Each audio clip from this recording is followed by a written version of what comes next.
Check 1, 2.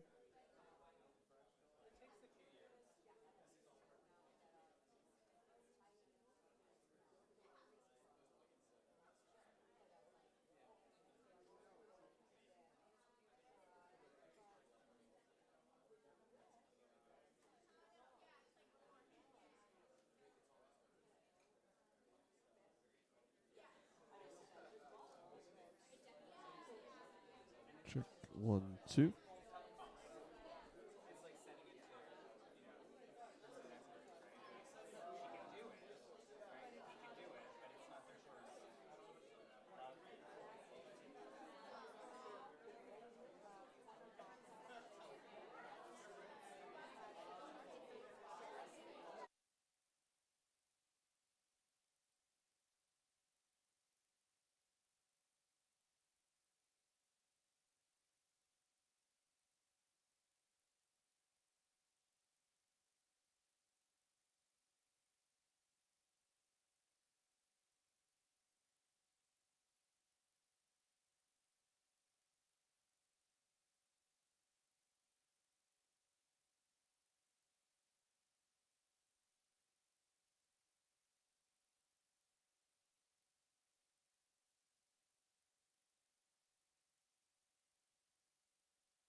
Hi, everybody. We're going to start. Michael Geist, who's the chair of the Digital Strategy Advisory Panel, will get us going. That's great. Well, thanks very much. Let me just start by thanking everybody for coming. The room filled up really quickly, which is fantastic. So on behalf of the Digital Strategy Advisory Panel, I want to welcome everyone here to the first of what will be several Civic Labs. As you know, it's taken some time for the DSAP, as it's called, to pull things together and get going, but that's been starting to happen, which is good.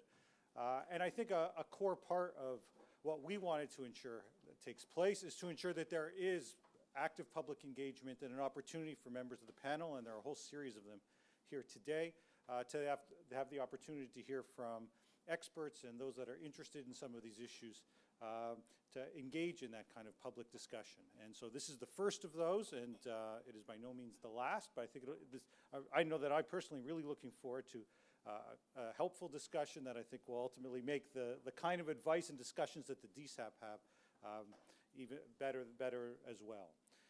So thank you for taking time on what turns out to be a nice Friday afternoon to participate in this. I should note that two things. One, this is being streamed and recorded, and so the kind of discussion that takes place is accessible now and will be accessible to others, consistent with the expectation and the demand that we be as open and transparent as possible in terms of all the kinds of activities that we have.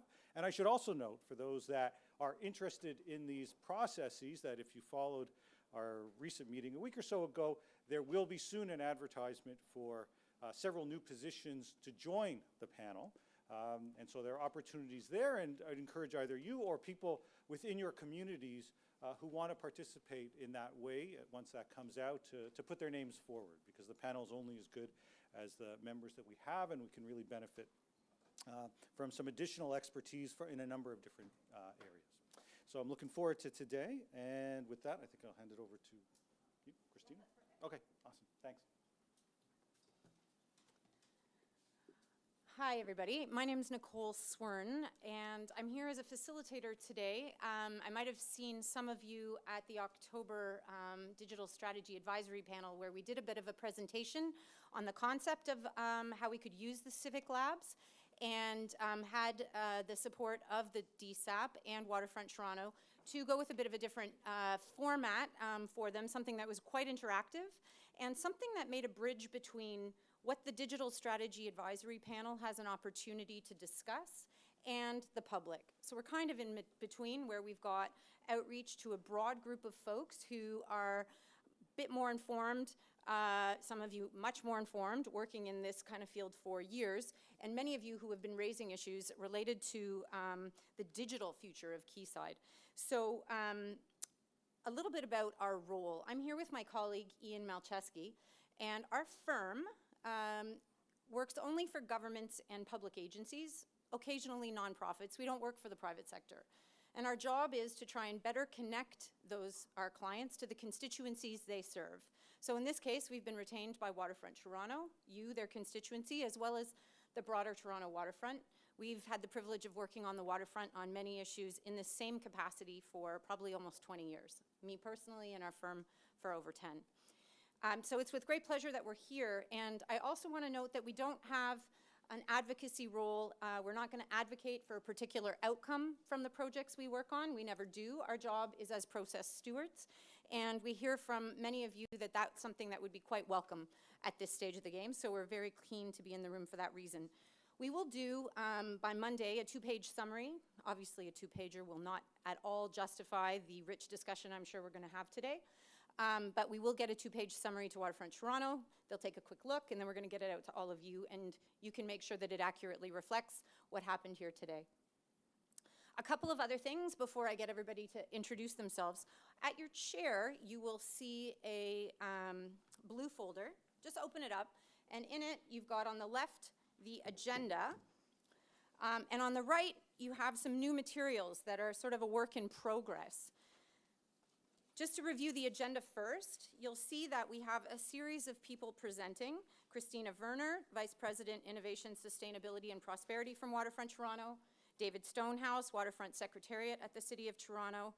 Chantal Bernier, who's the National Practice Leader for Privacy and Cybersecurity at Dentons. Teresa Scaza, the Canada Research Chair in Information Law and Policy from the University of Ottawa.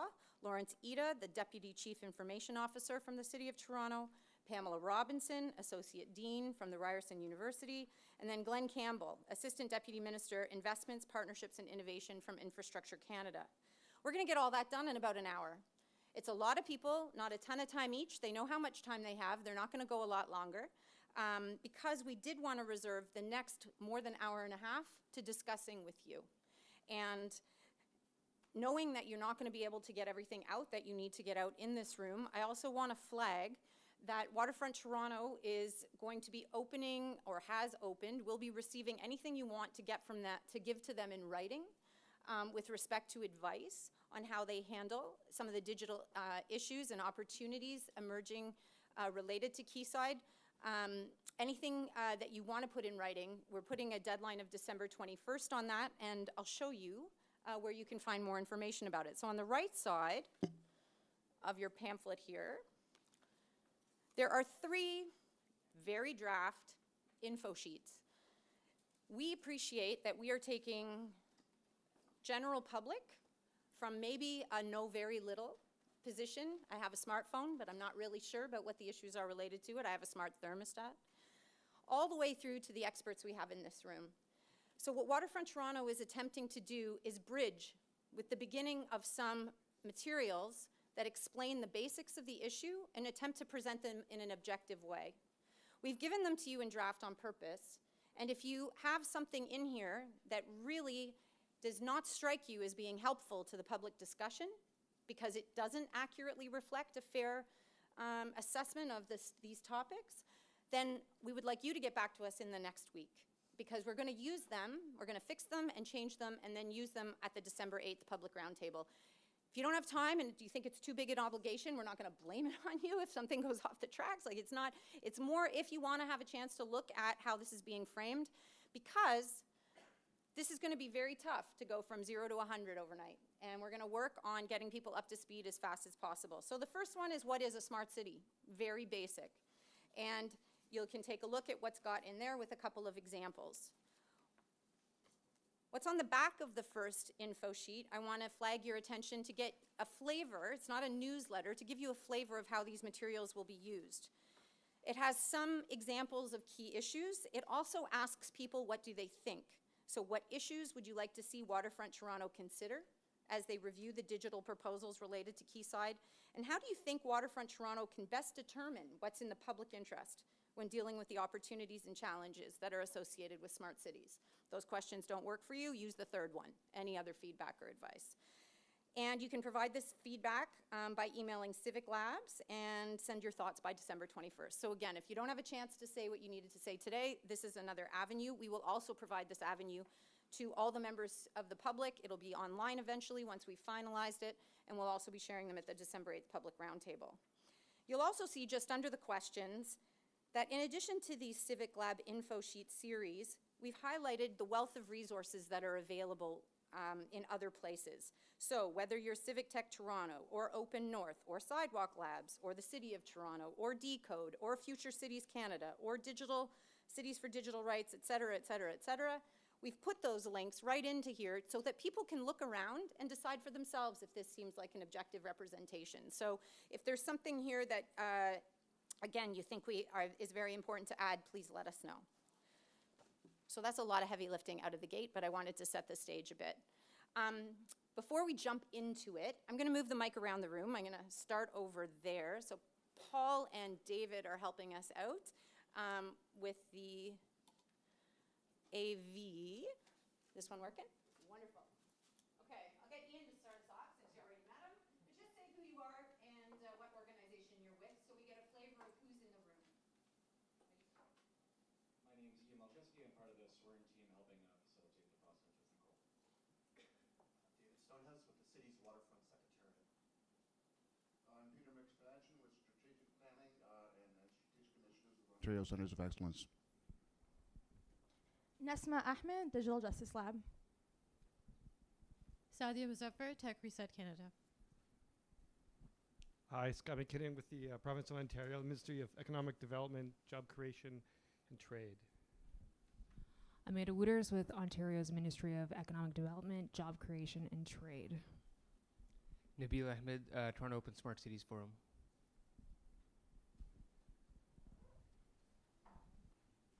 Hi everyone, Crystal Dean from Sidewalk Labs, and I work in public engagement. Hi, I'm Chelsea Colbert. I am a lawyer at Faskin, and I'm on an off-site work assignment to Sidewalk Labs. Sorry, it's a little bit long. I'm Jim Suderman. I'm with the City Clerk's Office, City of Toronto. Lawrence Etta with Information Technology, City of Toronto. Natasha Javakoglu, City of Toronto, Information Technology. Hi, I'm Keithan O'Rang, and I do communications for Sidewalk Labs. Charles Taifak from Innovation Science and Economic Development, Privacy Policy. I'm Harry Ainley. I'm with Waterfront Toronto.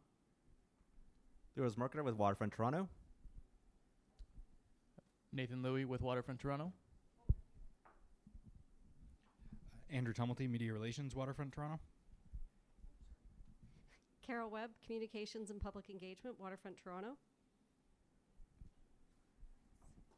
Hi, I'm Jessica Lim from the Aquilina Board of Directors, one of the new buildings in the Quayside community.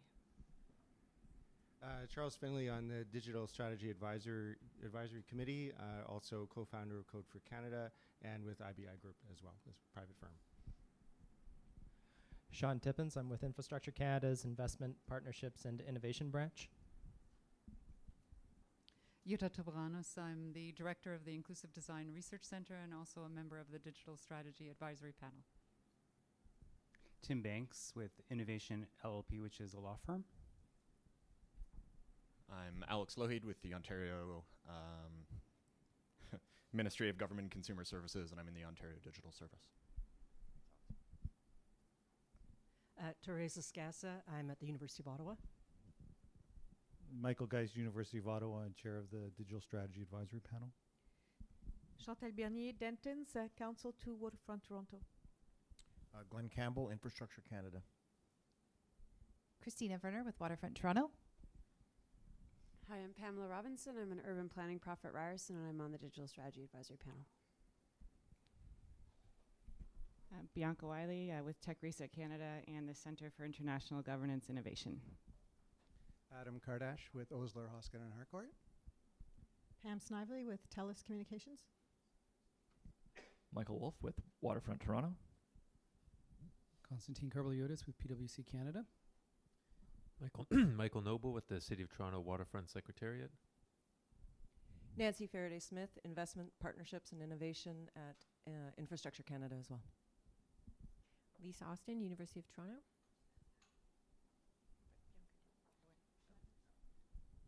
Hi, Beth Elder. I'm with the Ministry of Infrastructure of Ontario. Hi, Cam Whitehead with the Ministry of Infrastructure of Ontario. Catalina Manin, Ministry of Infrastructure. Sibel Sack, researcher with Inclusive Design Research Center at OCAD. George Takash with the McCarthy Law Firm, Counsel to Waterfront Toronto. Yuri Konga, Open Knowledge Canada. Jennifer Reese-Jones, the Office of the Information and Privacy Commissioner of Ontario. Elliot Semiatiki, Ontario Ministry of Economic Development, Job Creation and Trade.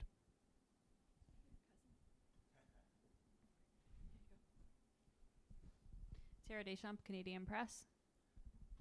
Josh O'Kane, I wandered in from downstairs. I'm with the Globe and Mail. Amanda Roth, The Logic. James McLeod, Financial Post. Juliana Dudkai. I'm so not with the media, but there was no other chair. I'm with Evergreen and do partnership strategies related to Future Cities Canada and the recently announced community support program to the Smart Cities Challenge participants. Rosemary Frey with my Rabble hat on today. Okay, coming in the door. Hi, Norm DiPasquale, Waterfront for All. We advocate for all across the waterfront, just a community advocacy group. And right behind you, just say who you are. That's your, okay. That's what happens. Go ahead. Hi, my name's Jeannie Shim. I'm on the board of Waterfront Toronto. I'm just here to observe. Perfect. Stephanie Chow, Waterfront Toronto. Okay, do we miss anybody?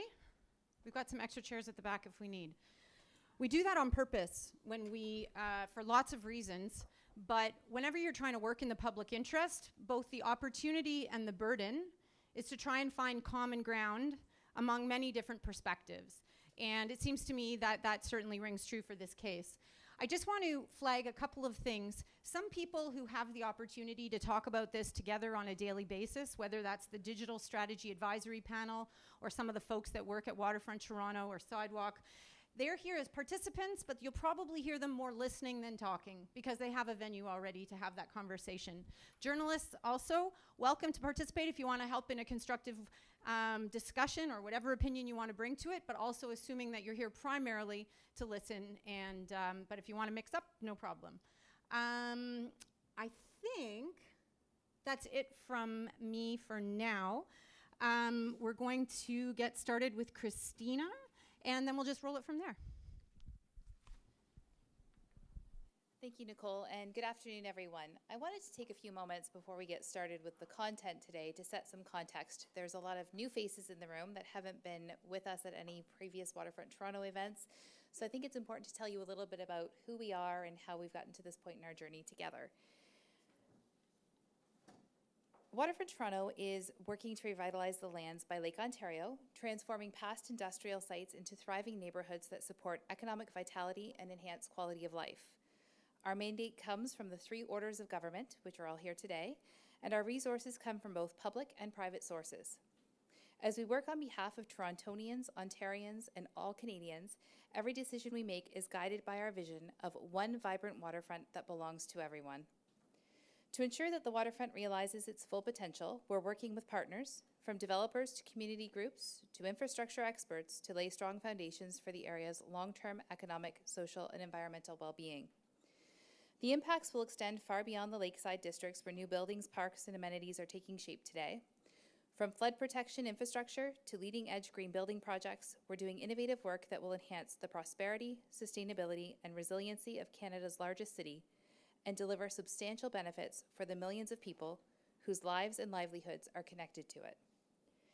Since its inception, the nearly $1.6 billion investment in waterfront renewal by the government has generated $4.1 billion in economic output for the Canadian economy and catalyzed significant private sector investment both in the waterfront and in the surrounding neighborhoods.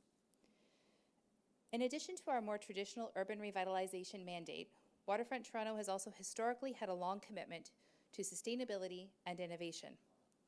Waterfront Toronto's Resilience and Innovation Framework sets out our values and practices in this area. The framework includes a detailed action plan for how technologies could be used to support community needs and improve quality of life. To date, we have worked with a local private sector telecommunications firm, Beanfield Metro Connect, to provide Canada's first open-access, ultra-high-speed broadband community network with no use of government funding. Neighborhood-wide Wi-Fi is currently being delivered with the first area deployed as part of the Bentway project. This enhanced connectivity is attracting and supporting the jobs and industries locating in the waterfront, particularly those that rely on data-intensive operations such as digital media, film, and television production, as well as gaming. Most importantly, this connectivity is being provided to all residents within the waterfront, including those living in our affordable housing, due to a unique cross-subsidy for digital inclusion that we put in place to ensure that no one gets left behind. In addition to our wonderful residential neighborhood developments, Chorus Entertainment, George Brown College, and the robust film and television industry, the waterfront is now home to Artscape's Launchpad, a satellite campus for OCAD University and Daniels.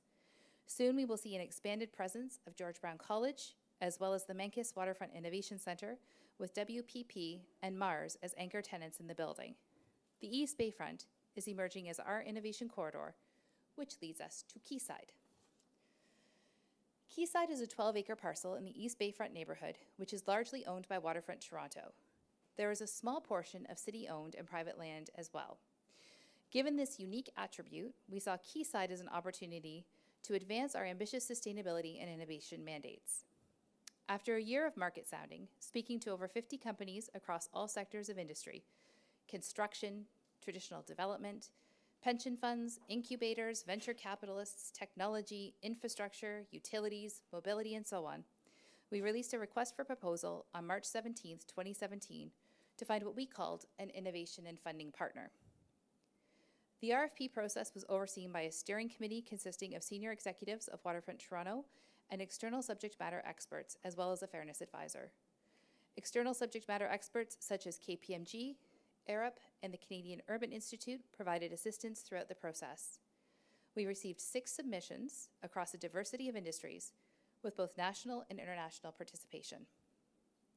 Regardless of which industry these companies hailed from, they all saw that they could provide meaningful analysis and contribution to the 4 key areas identified as core challenges in the RFP: sustainability, resilience, and urban innovation; complete communities, including housing affordability, transit, and parks and public realm; economic development and prosperity, providing a testbed for Canada's clean tech, building material, and broader innovation-driven sectors to support their growth and competitiveness in new global markets.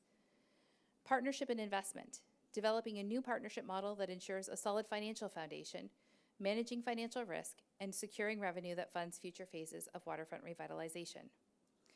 After a 6-month-long, rigorous process, which included intensive discussions with 3 shortlisted proponents, we selected Sidewalk Labs as our innovation and funding partner to examine these challenges using Quayside as the lens. Let's take a minute to unpack what this has meant and be very clear about some questions that have loomed around this project. First, Waterfront Toronto is not and has never been part of any legal entity called Sidewalk Toronto. There is no legal partnership or joint venture between the entities. What we refer to as Quayside, Sidewalk Labs refers to as Sidewalk Toronto. It is a project name primarily. Unfortunately, this became a bit gray since Sidewalk Labs also registered companies with that name for their Toronto operations. We selected Sidewalk Labs to help us create a plan for Quayside. No land transaction has taken place, and any future land sales for the Quayside site to Sidewalk Labs or any other developer will be done in accordance with a land valuation methodology that is currently being developed by Waterfront Toronto based on its standard practice and consistent with market conditions. The Sidewalk Labs RFP response is not the plan. The plan for consideration will be the Master Innovation and Development Plan, and it will be subject to government review and Waterfront Toronto's board approval. We are currently finalizing the evaluation criteria with input from our government partners, board of directors, external advisors, and the broader community. This will be the basis upon which the MIDP will be assessed. We anticipate receiving the MIDP from Sidewalk Labs in Q1 2019. Any implementation of elements of the plan would be subject to further negotiation and legal agreements. Getting municipal approvals on a site like Quayside is a multi-year process, and any implementation would be subject to the same regulatory process that any other developer would need to go through. If the project proceeds to an implementation phase, an ambitious timeline for occupancy of Quayside would be in the mid-2020s. Okay, back to today. Well, the RFP was industry agnostic, and we weren't seeking a smart city partner. The selection of Sidewalk Labs introduced the potential that technology might play a more integrated part in the Quayside plan. Historically, Canada has led in the area of connected, smart community concepts, going all the way back to the launch of the Connecting Canadians program in 1999. However, despite decades of conversation, today the context is very different. Technology use and the pace of change has accelerated at an unprecedented rate. Technology companies have become enormous players in the economic and political arenas within which they operate. There has been a consolidation of both wealth and power in the big tech companies that often drives the discourse around these important issues. Consumer technology has become so ubiquitous, and we become both empowered and deeply dependent on our devices in ways that 2 decades ago didn't even seem possible. Citizens have found themselves potentially sacrificing fundamental rights, including privacy, to be able to participate in this digitally enabled society. Key issues such as consent have become murky and degraded through complex agreements and binary choices to either opt in and agree to everything or lose your ability to stay connected.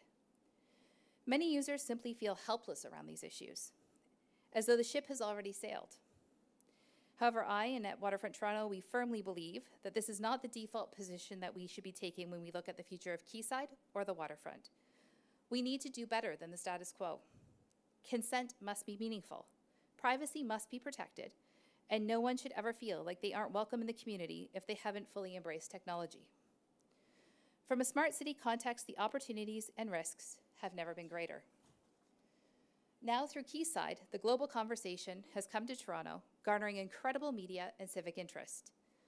While this project has become the lightning rod for these issues, it is important for us all to remember that this project is not progressing in a vacuum, and neither Waterfront Toronto or Sidewalk Labs are creating policy. I am pleased that our government stakeholders are here with us today, since a critical part of the solution to these challenges rests with them. Ensuring that there is an appropriate, comprehensive policy framework and regulatory regime is critical. Today, they will share with us the current landscape and some of the policy modernization efforts underway. The Civic Labs are an important opportunity to help inform Waterfront Toronto's broader approach. As public stewards of the waterfront, we need to ensure that any projects are progressing in a manner consistent with the public interest. While Sidewalk Labs is beginning to put forward proposals, we see their ideas as grist in the mill, and we should not limit the focus of our conversation today on what they have presented thus far. From a digital governance perspective, our conversation today is the first in a series of these Civic Labs, which will explore important policy issues that are touched on by the revitalization of Toronto's waterfront. In future sessions, we will explore concepts such as intellectual property, data monetization, and digital rights. These labs are part of a broader spectrum of activities, including the work being done by our Digital Strategy Advisory Panel, our efforts with Mars around data trust, which will be getting underway in earnest next week, and our call for public comment on digital governance matters, launching more formally in early December. I look forward to hearing your perspectives today and learning from each of you to make sure that we are progressing with a comprehensive view of concerns and options for our future work. Thank you to each of you for taking the time to join us today.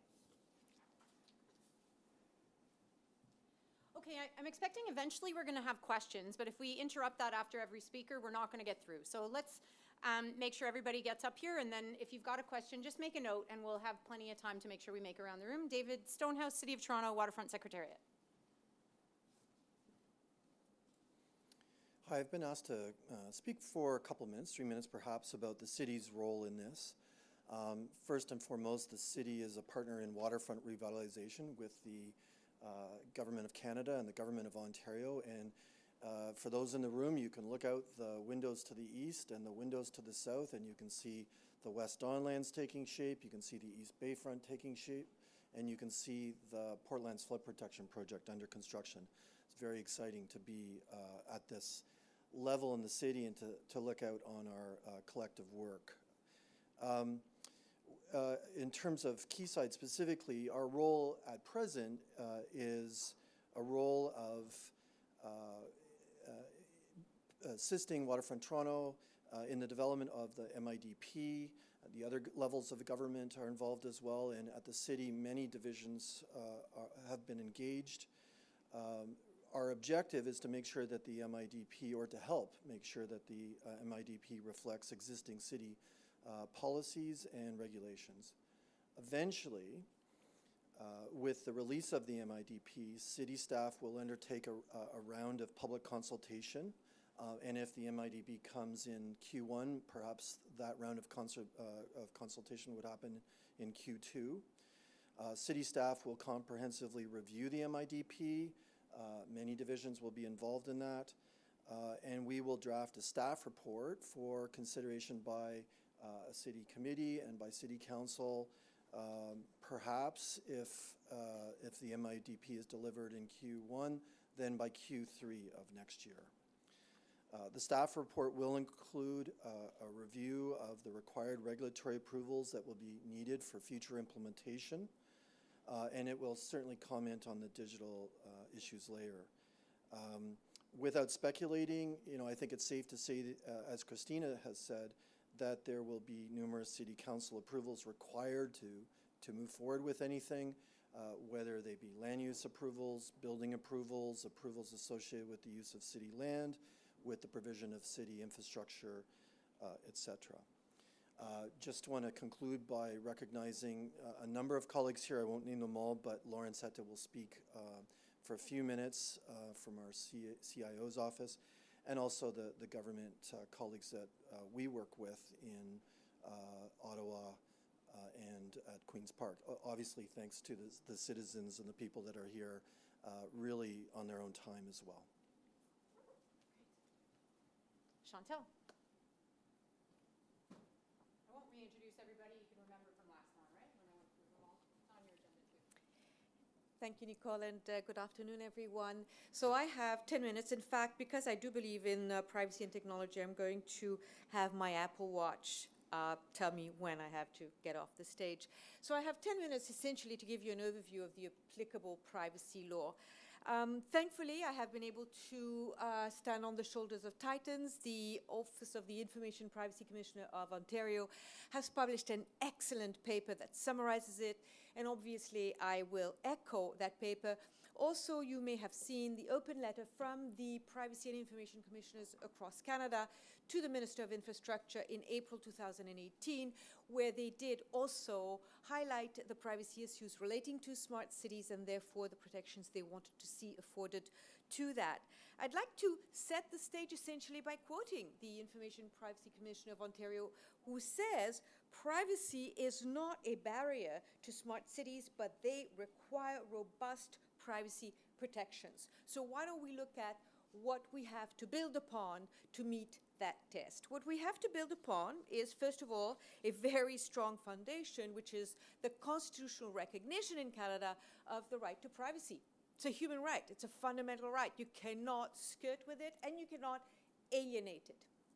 What's the test is that the government, whether municipal, provincial, or federal, cannot collect or use personal information of citizens for any other reason that cannot be demonstrably necessary in a free and democratic society. It's been engaged, obviously, in the debate around CCTVs, for example, or body-worn cameras. What's the necessity? And you have to keep proportionate to that necessity. The public sector institutions are also governed by dedicated privacy law, which articulates, in a way, the broad obligation that the Charter creates. That's applicable here, the Privacy Act for the federal organizations, the institutions of the federal government of Canada, the Ontario Freedom of Information and Protection of Privacy Act, and the Municipal Freedom of Information and Protection of Privacy Act. Those three legislation are essentially similar, obligating government to only collect and use data that is related to their activities. An example that is big in the news right now is Statistics Canada, who is now asked to demonstrate that the collection of personal information on purchase histories was directly related and necessary to its work. And I'm not making any judgment on that. I'm just showing this as an illustration of that public sector test. In addition, the information cannot be disclosed except for consistent purposes, cannot be used except for consistent purposes, and individuals have access to it upon request. The private sector is also under obligation to protect privacy, but both of them in slightly different paradigms. The government must demonstrate necessity, and if it cannot demonstrate necessity, then it has to proceed upon consent. The private sector must obtain consent, and even within that consent, must demonstrate that the consent it is seeking, and therefore trying to obtain to provide you the services, is necessary to provide the services. And if it's not necessary to provide the services, meaning there's a second purpose that it would like to pursue, say you go buy something and they say, would you like to give us your email so we send you emails about our promotions? Well, that's a separate consent, and you have to give consent for that. So you see the paradigm of consent and necessity. So how does this apply in a smart city? What I've done is really gone through post-mortem evaluations, I would say, of smart cities around the world that have managed successfully to address that. So for example, consent. Like, how do you get consent for ambient collection? Well, actually, ambient collection in many ways is not identified and should not be identified. You want crowd sensing sensors? Well, there's no need to know who's crossing the street. What you need to know is how many people are crossing the street. So the first rule, of course, is data minimization as to what you collect, and never collect personally identified information unless necessary or with express consent. There are times, though, where the whole point is to identify because the person wants to receive a specific service. For example, in a smart city, you want to receive notification of whether your route to work is properly plowed. Well, they need to have your address, your email address, and you need to know your route to work. Then it has to be on consent. One way to do it in some smart cities has been a standing consent in purchase or lease agreements for the apartments. So that's one way to do it. Another way is a menu of services. So you click on, well, I'd like to have these notifications, those notifications, and you give express consent for each of the notifications you would receive based on this smart city. Second challenge is limiting the use. So the smart city gathers a ton of data. You have to make sure that that data is never used for another purpose than the purpose for which it has been collected. So I gave my data saying, yes, I would like to know how my route to work is plowed. That is all. I want my personal information to be used.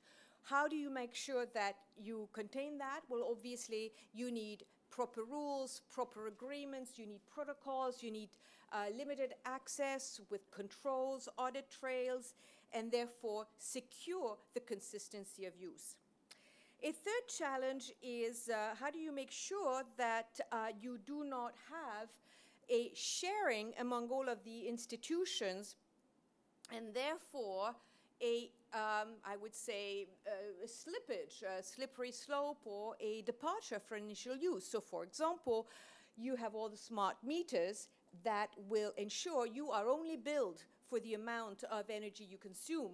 Well, sorry, nobody can give that to the police for them to detect who is growing marijuana. That's an example. Well, again, those are internal compliance mechanisms that must be put into place. And then I will mention the pervasive issue, and rightfully so, of data sovereignty. Smart cities do generally raise that issue because the data is sucked up, often in the cloud, and then the question is, whoa, where is it stored? And of course, if it is stored abroad, it is accessible to the public authorities of the countries where it is stored. And that is a privacy implication that must be managed. There's a political choice, neither right nor wrong. It is a consideration of where the information we most secure. However, it is material to privacy to consider the location of data storage. And the other thing that we have to consider is the issue of public-private partnerships. So I told you there are two different legal regimes. But if the technological platform that is provided for the smart city is a private one, what law applies? So if the technological platform is really exclusively as a procurement to the government, the public sector law applies. They're an agent, sorry, that is the government collecting the information. So if I sell CCTVs to the city of Toronto, it's the Municipal Freedom of Information and Privacy Protection Act that applies because I have no access. I'm just giving the CCTVs. I'm just supplying the CCTVs.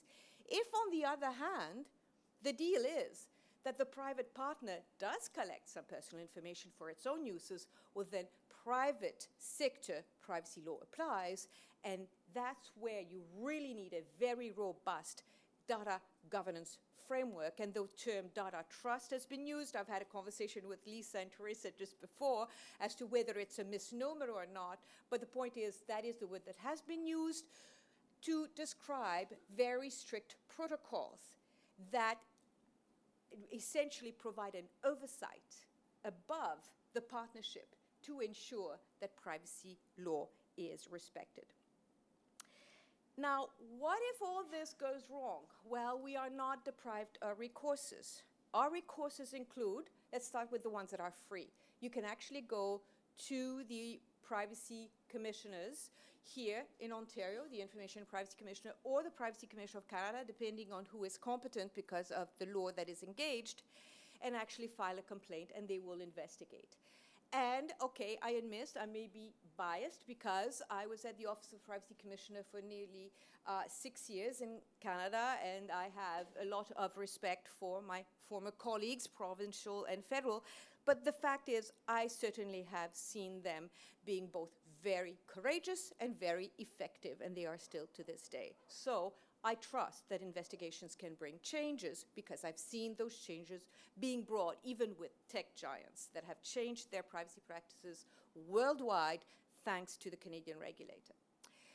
The other option, much more effective, of course, in terms of getting money out of it, but very expensive, and that's going to court. On the basis of the tort of intrusion upon exclusion, if you do have first an investigation report from a commissioner that says there was a violation of privacy, well, then you have strong evidence to bring to court and claim damages. So that's another remedy. The commissioners also can go to court or can issue orders, and I won't go into the details because we don't have time, but there are also mechanisms to make the reluctant companies change their practices, or the court can order it when the regulator goes to court. And finally, there are also court remedies to have a government stop doing something, and that would be also there. The point is, there are privacy protections in Canada.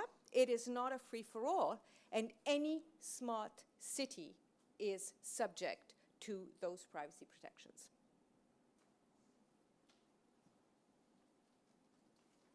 Thank you, Chantal. Next up, Teresa. And Teresa, you have some slides? No. Next one. Okay. Good. We'll make sure that's queued up. Teresa Skaza. All right. Thank you. I'm just trying to get my phone to acknowledge that it's upright. There we go. So I can set the timer. So thanks very much. I'm going to be using my 10 minutes to talk about smart city governance and data governance. They're two related concepts, but they're not identical. Smart city governance relates to how smart cities govern themselves and their processes, how they engage citizens, how they're transparent and accountable to them. And too often the term smart city is reduced to an emphasis on technology and on technological solutionism. In other words, smart cities are presented as a way in which to use technology to solve urban problems, period. And in its report on open smart cities, Open North observes that, and I quote, "Even when driven in Canada by good intentions and best practices in terms of digital strategies, the smart city remains a form of innovation and efficient-driven technological solutionism that is not necessarily integrated with urban plans, with little or no public engagement, and little to no relation to contemporary open data, open source, open science, or open government practices." And so I think that's what we want to avoid with smart city development, that the focus be entirely on solving problems with technology and not thinking about the governance piece. So when talking about smart cities governance, the emphasis is put on the city rather than the smart component, focusing attention on how decisions are made and how the public is engaged. And Open North's definition of the open smart city is in fact a normative statement about digital urban governance. And they write, "An open smart city is where residents, civil society, academics, and the private sector collaborate with public officials to mobilize data and technologies when warranted in an ethical, accountable, and transparent way to govern the city as a fair, viable, and livable commons and balance economic development, social progress, and environmental responsibility." And this definition identifies the city government as playing a central role with engagement from a range of different actors and with particular economic, social, and environmental goals in mind. This definition of a smart city involves governance in a very basic and central way. Stakeholders are broadly defined, and they're engaged not just in setting limits on smart cities technology, but in deciding what technologies to adopt and deploy for what purposes. There are abundant, interesting international models of smart city governance. Many of them arise in the context of specific projects, often on a relatively modest scale. Many involve attempts to find ways to include city residents in both identifying and solving problems, and the use of technology is relevant both to this engagement and to finding solutions. The Sidewalk Toronto or Quayside project is somewhat different, since this is not a City of Toronto Smart City initiative. Rather, it's a tri-governmental entity, Waterfront Toronto, that's been given the lead governance role. This has proved challenging since while Waterfront Toronto has a public-oriented mandate, it's not a democratically elected body in the same way that a municipal government is, and its core mission is to oversee the transformation of specific brownfield lands into viable communities. This is important to keep in mind in thinking about governance issues. Waterfront Toronto has had to build public engagement into its governance framework in ways that are different from a municipal government. The participation of federal and provincial privacy commissioners and representatives from federal and provincial governments feed into governance, as does the DSAP. And there has been public outreach. And of course, there will be review and consultation of the MIDP by the City of Toronto, as discussed by David Stonehouse. But it's a different model from city government per se, and this may set it apart in important ways from other smart cities initiatives in Canada around the world and around the world. And I think that's important to think about. So just for a minute, I'm going to set aside the smart cities governance piece to address the distinct issue of data governance. The two are related, but the data governance piece is a separate one. The point of relationship is really in the decisions that get made about what data to collect and why. Broadly speaking, data governance goes to the question of how data will be stewarded and by whom and for what purposes. Data governance is about managing data, and as such, it's not a new concept. It's a practice that's current in both public and private sector contexts. Most commonly, it takes place within a single organization which develops practices and protocols to manage its existing and future data. That's fairly straightforward. And data governance issues include considering who is responsible for the data, who's entitled to set rules for access to and reuse of the data, how the rules will be set, who will profit or benefit from the data, and on what terms. It also includes addressing issues such as data security, standards, interoperability, localization, and so on. Where the data include personal information, compliance with privacy laws is an aspect of data governance.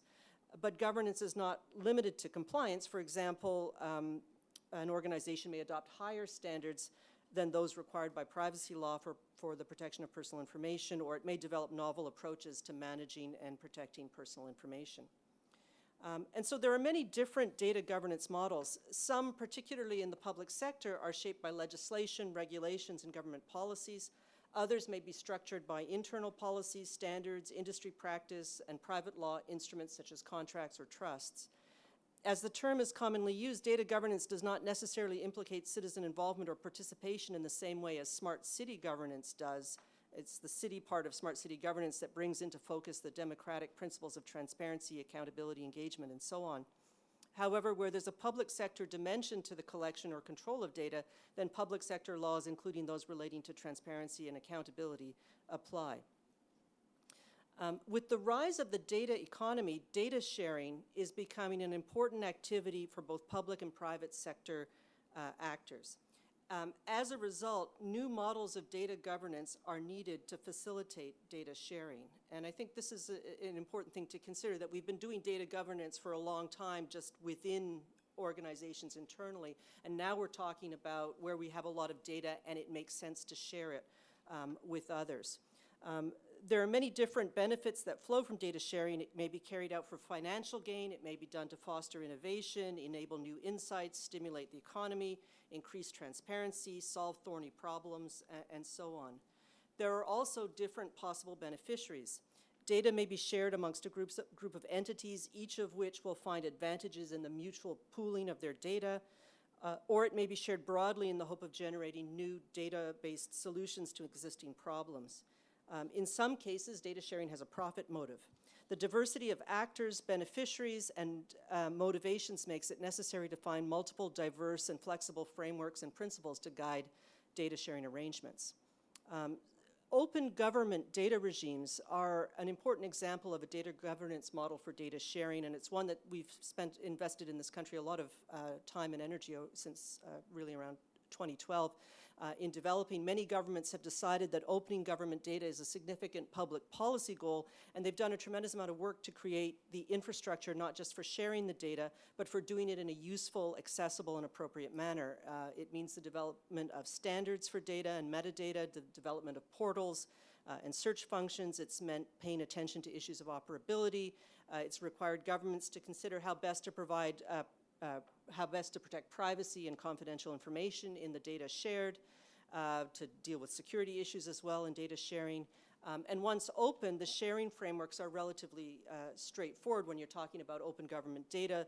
Open data portals typically offer data to anyone with no registration requirement and under a simple open license. So that's one model that we're fairly familiar with.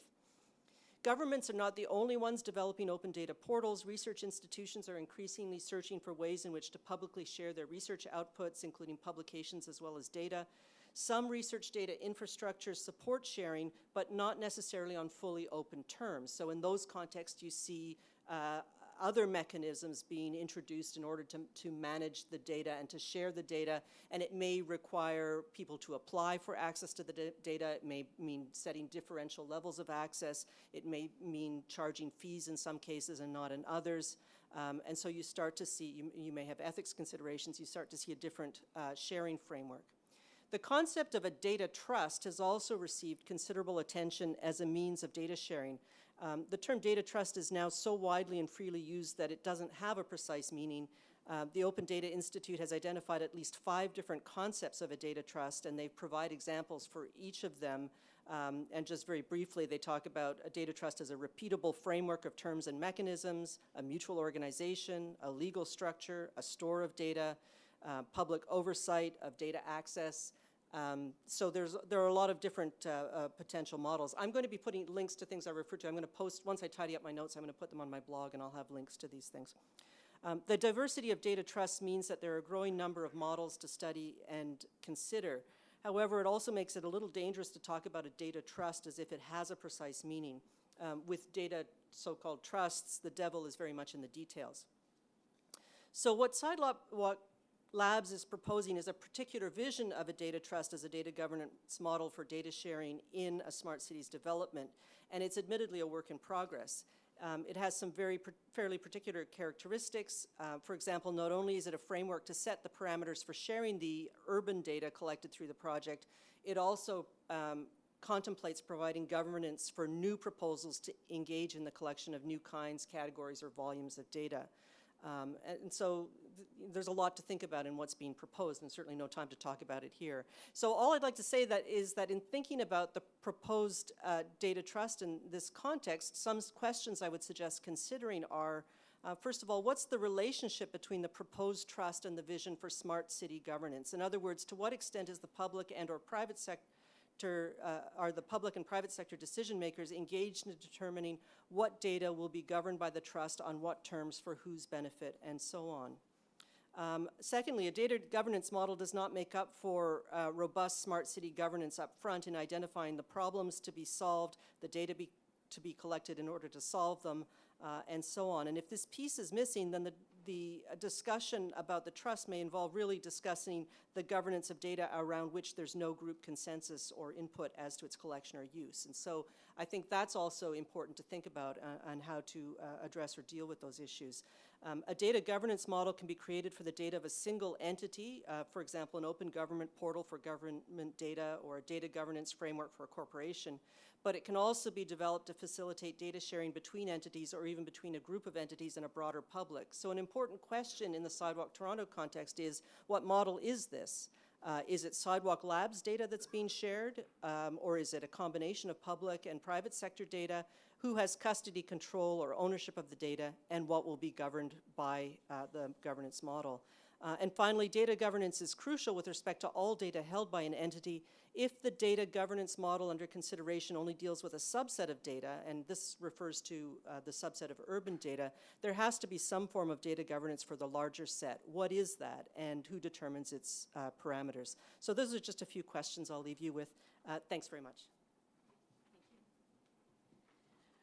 Okay. Lawrence Ita, the Deputy Chief Information Officer from the City of Toronto.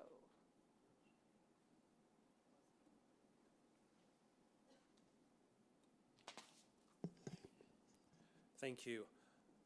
I'm going to build upon, speak for a few minutes, 2 or 3 minutes, just to build upon the opening remarks of my colleague from the Waterfront Secretariat.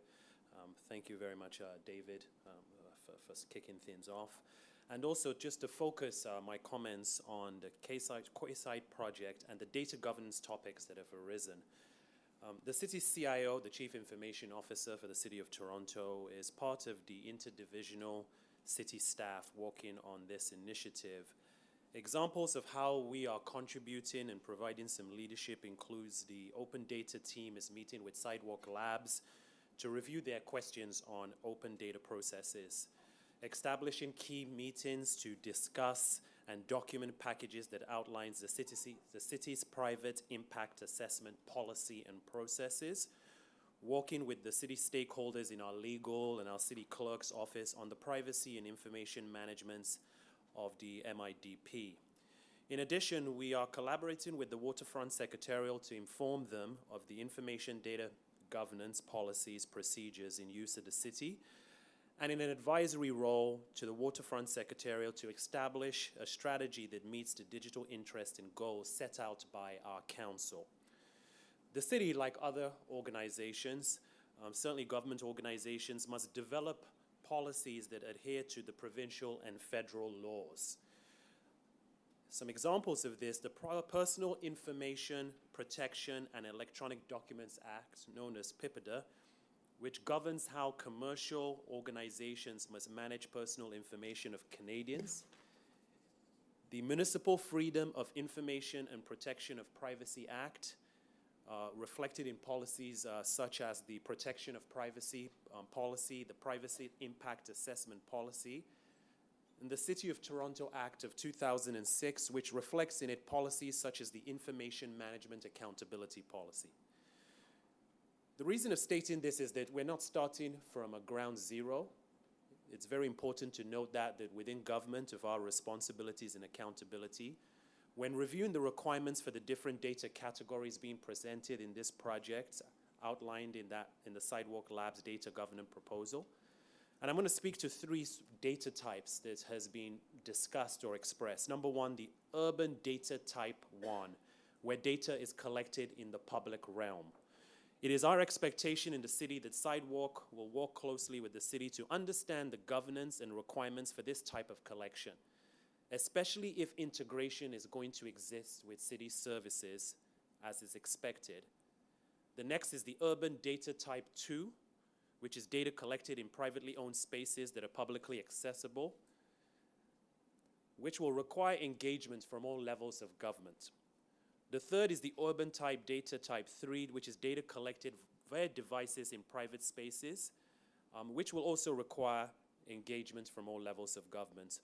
So Sidewalk Labs has released a number of ideas with respect to data gathering and governance, such as ideas for a data trust that has been mentioned, and data gathering in public spaces, including city land and publicly accessible private space. Many of these ideas presented by Sidewalk Labs require government support to move forward. Sensors on public streets, a data trust, connection with city services, etc. will require that government support. Some of these areas are under city jurisdiction, others are provincial or federal. For example, tools based on data collected from cell phones or apps are federal jurisdiction. There are also new ways in which we can work together that are being explored in terms of the conversation on the Civic Data Trust. The city has consulted with the Information and Privacy Commissioner Office on this project to discuss some of the challenges of data collected and shared in public spaces. At the same time, the city has an ongoing commitment to making information publicly available while protecting personal privacy. In addition, we're not working with a blank slate, as I stated. The city has rules with privacy with respect to city data, which is rapidly evolving in this new space, and looking at places where there are gaps and needs for improvements or entirely new approaches. Privacy impact assessment: the city understands the responsibility of collecting data through the delivery of service or in public realm, which is why we use robust processes when implementing city technology solutions. For example, the King Street pilot device usage in a public realm. We had to go through a very rigorous process in terms of the collection of that data and information. Supportive of the Sidewalk's reference to these assessments, we recognize that responsible data use policy frameworks, and we see an opportunity to integrate the principles into this responsive and responsible data impact assessment processes that have been proposed as part of the Civic Data Trust. Conversations have started and are ongoing amongst representatives from those levels, all levels of governments, to try to look at the model, but more importantly, the practical implications and the ability to actually action a data trust. Those are ongoing, and at this point, there is no definite response to address these data ownership questions. On the data residencies, the city's acceptable use policy establishes the requirements to manage confidential information and requires users to be in compliance with all the policies, bylaws, and provincial and federal legislation. This is, while this is certainly a very interesting and a worthwhile initiative that will place Toronto in a strong position, we are very evident and conscious that at the end of the day, it is about public trust and about ensuring that the citizens know that from the City of Toronto, we are committed with working with Sidewalks to ensure that we can reflect to be a responsive city and work collectively to ensure that all the responsibilities and the jurisdictions are properly adhered to in partnership. Thank you. Okay, we have two final presentations. Just as a flag, we did have somebody from the province of Ontario, Rose Langout. She had a conflict, so had to send her regrets. But we have two final speakers, Pamela Robinson from Ryerson, and then last but not least, Glenn Campbell. I've got slides.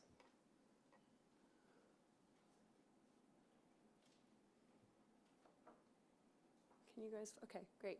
So I was asked to give an environmental scan of how to be inclusive in planning smart cities. And what I'm going to focus on is stuff that's pretty fresh that I heard last week. I went to Barcelona last week for the Smart City Expo. And I'll admit that the things that I'm sharing with you are selective. There's lots of hoopla there. You know, Dubai's got robot cops. City of Moscow talked about, can we replace our mayor with AI? That stuff didn't stick with me.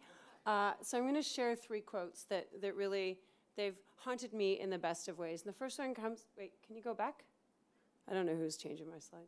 Okay, the first one's from Francesca Bria, who's, you know, the most often probably quoted chief technology officer in municipal government in the world. And she says this over and over again, that can you go back, please? Oh, okay, all right. Anyway, she talks about how if we're going to have smart city work, it needs to be a smart city of rights and not privileges. And so it's really about the assertion of the public good in the planning and the administration of smart cities. And I'll show you some of their work in a minute. The second thing I want to share is from Jan Klaas. He used to be the mayor of Barcelona. I'm not sure what's in the water in Barcelona that makes these people so savvy about smart cities. But he's also the former executive director of UN Habitat. And one of the things that he talked about when he was presenting in a panel about inclusive smart cities last week is about the importance of managing the technology and making the technology serve the goals that your city has, the priorities that you have, but also really importantly that management involves saying no along with saying yes. And so in a conference full of people who were talking about digital platforms and cities being open for business, his big caution was that you don't have to say yes all the time. And I think that's really important to say out loud right now. God, I'm so sorry. This is so annoying. And then the third quote I want to share is the one that I've thought about every day since I heard it. And it comes from Amelia Sates, who's the Secretary General of United Cities and Local Government, which is an international organization of cities that does a whole bunch of work around governance and civic inclusion. And one of the things she asserted was that we can't give responsibility for the common good to the people who make the profit. And it's one of the strongest messages taking away from this conference last week is that we need to actually figure out what the public good is in the smart city planning process and that we need to take hold of it and seize it, but that the people who lead that agenda can't be the people who are profiting from it. And that really resonated with me in Toronto. Okay, slide 2. All right. So I have some examples of things that are in practice, some from far away and some from closer by. One is last week, if you didn't know, Barcelona, Amsterdam, and New York combined together to create this new framework for cities for digital rights. They just announced it. It's very new, but it's this interesting idea of cities coming together to articulate rights and principles. And the declaration is on the side of the slide. They talk about equal access, digital literacy, privacy and data protection, accountability, participatory democracy and diversity and inclusion, and a commitment to open and ethical digital service standards. So there are examples from elsewhere. This movement is just getting going, but it's busy. Okay, next slide. Thanks. The next thing I want to highlight is some of the work that the city of Barcelona has done. This is from their booth at the Expo. And there again is this quote, the right to the smart city. But one of the things that Barcelona has done is they've framed points of engagement with their city through a number of dimensions. And this is work, you know, it's published in 2 languages, it's available online, but there's a code of practice, there's discussion about procurement, there are issues around digital rights. They talk about agile methodologies for Barcelona City Council. I'm not saying we should adopt these things, but this is a really good example of a city with a running start trying to figure out how it's going to frame its engagement with technology companies, but also having publicly articulated and shared ways of engaging with their city. And so it's one example of many, but Barcelona's worth taking a look at. Next slide. And then there are organizations working in networks to try to advance inclusion issues and democratic issues around smart city work. And there are two in both corners. One is the Decode project, which is out of the European Union. It includes 14 cities working on digital rights and inclusions and governance. Then there's VOG, which is Amsterdam-based. It's the one in the lower right-hand corner. Their tagline is making technology and society more open, fair, and inclusive. There's a Sharing Cities network that I think is worth all of us taking a look at. It's cities, again, trying to define what the common good is in planning around smart cities work. And then I want to talk just for a minute about the City of Milan. The City of Milan in 2014 convened a working group to try to understand what its principles were for engaging in platform economy work. So how did they want to engage with companies, for example, like Airbnb and Uber as early as 2014? I went back and looked at Toronto's history. Uber arrived in Toronto late in 2012, and we were just starting to try to get our head around in 2014 what was going to happen with Uber. By 2015, in Milan, they had a whole series of published principles and a process. And most recently, one of the things that Milan has done is they've convened a negotiating table for workers in the platform economy. And the group that they're focusing on most immediately are bicycle couriers. So people who are working in food delivery, for example, and trying to create a space for them to negotiate for occupational health and public service rights and opportunities because the individual workers weren't being treated very well by the companies, and so the city intervened. And so it's an interesting example, I think, of a city taking a firm stand, being progressive, but this work got going 4 years ago. So this notion of a running start, I think, is important for us to think about. Next slide. The good news is we have momentum going at home, and I'm just going to highlight a few important organizations, many of whom have representatives in the room. Teresa talked a lot about the work of Open North and their Smart Cities Guide. It's online. It's written in a way that you can comment and contribute. Those conversations will continue. Next slide, please. Then we've got the Digital Justice Lab. Where's NASMA? NASMA's hiding it. NASMA's over there. Digital Justice Lab is Toronto grown, led by the leadership of NASMA and our colleague Maria Zhu. And their work involves engagement, collaboration, and building. And if you don't know their work, NASMA's here. You can talk to her. Tech Reset Canada. I don't have it on a slide. Happy birthday, Tech Reset Canada, 1 year old today. We've got Sadia and Bianca here from Tech Reset Canada trying to change the way Canadians talk about the technology they want to use. Next slide. Digital Rights Now. If you are unaware, there's a petition right now for Canadians to start to try to come together to assert what kinds of digital rights we're interested in having. Go back. Out of the Ryerson Centre for Free Expression, we have the Toronto Open Smart Cities Forum. Nabil is part of that. Bianca's part of it. Sadia is part of it. There are other people in the room. It's a working coalition of people trying to gather citizens to try to assert an agenda around smart city work that's important. And then I think it's important to acknowledge that some of our older institutions are important and vital actors in this space too. The Toronto Public Library has been working on behalf of Torontonians in all corners of our city to try to work on digital privacy issues, around digital safety issues, and digital literacy issues. And the library is going to be a fundamental partner in any inclusive work that we do. Last slide, and then the poor folks in the back don't have to try to toggle back and forth. I'm going to leave you with a question that's weighing heavily on my mind right now, which is this idea that we're focusing on inclusion in smart cities, but I think we need to acknowledge that the extent to which our smart cities are inclusive are really only going to be a subset of the extent to which our broader society is inclusive. And we have issues around anti-Black racism and exclusion and poverty that are vital and happening right now.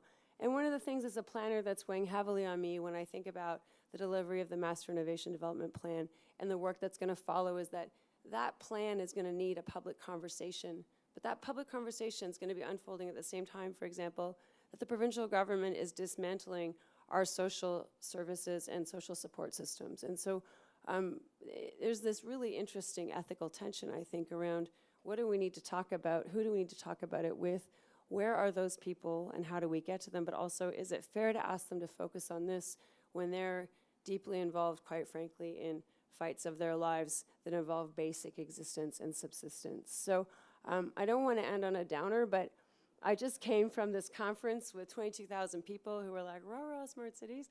But this really,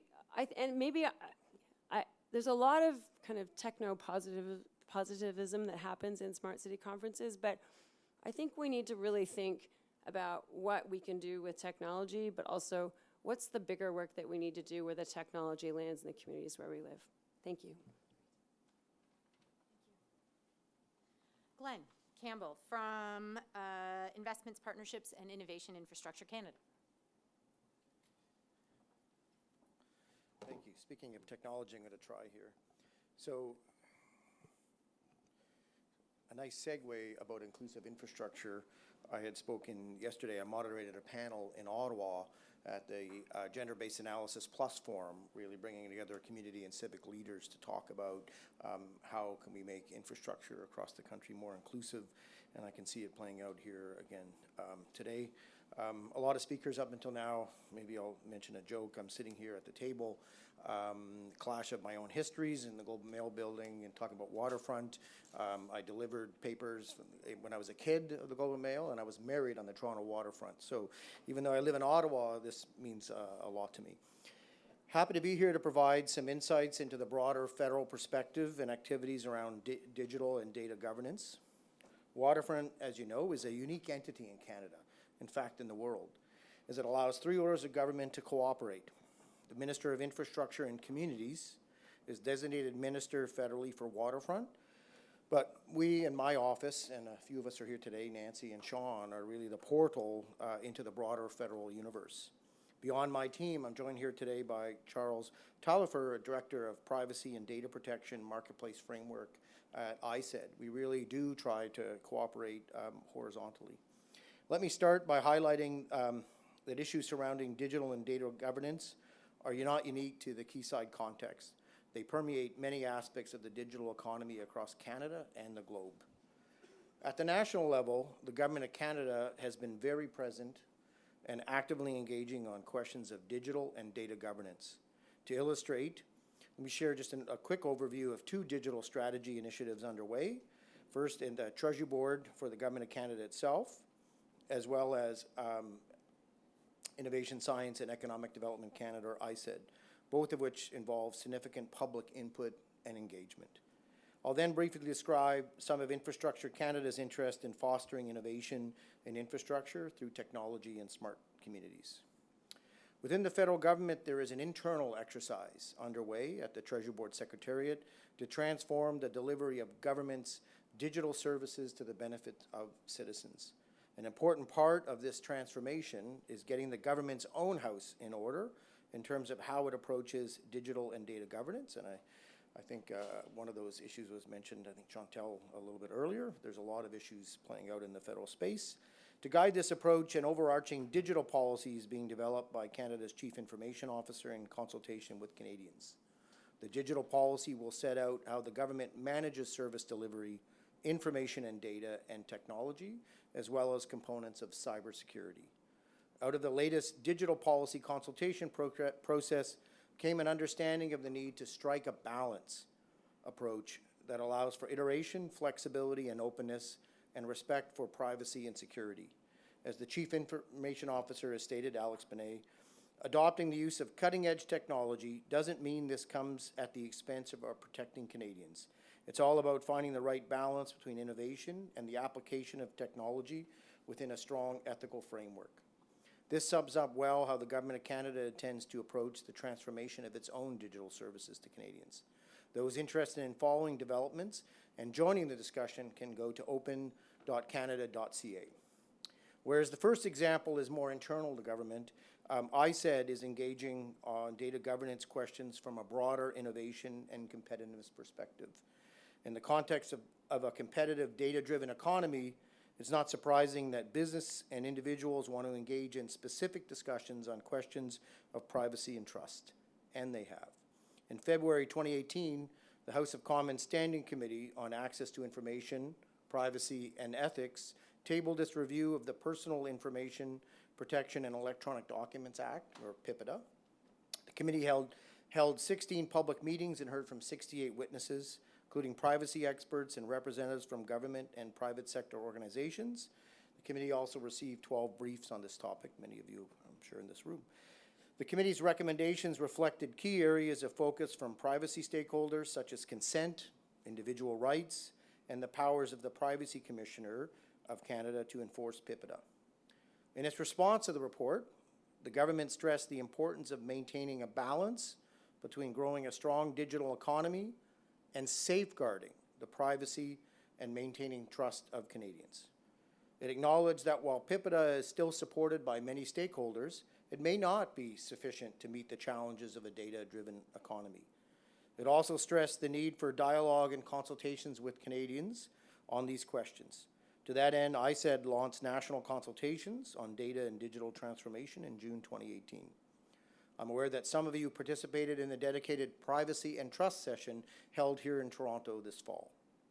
As well, all Canadians were invited to participate in the digital and data consultations online. The Minister of ISED has noted that what we heard report will be published in the coming months.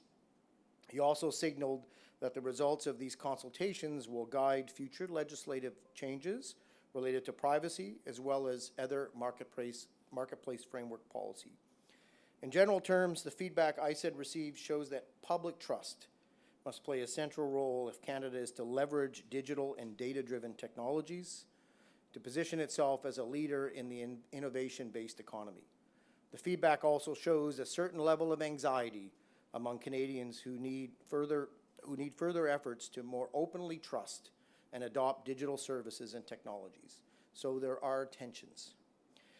At the same time, data-driven innovation holds great potential for public good, including as it relates to infrastructure development.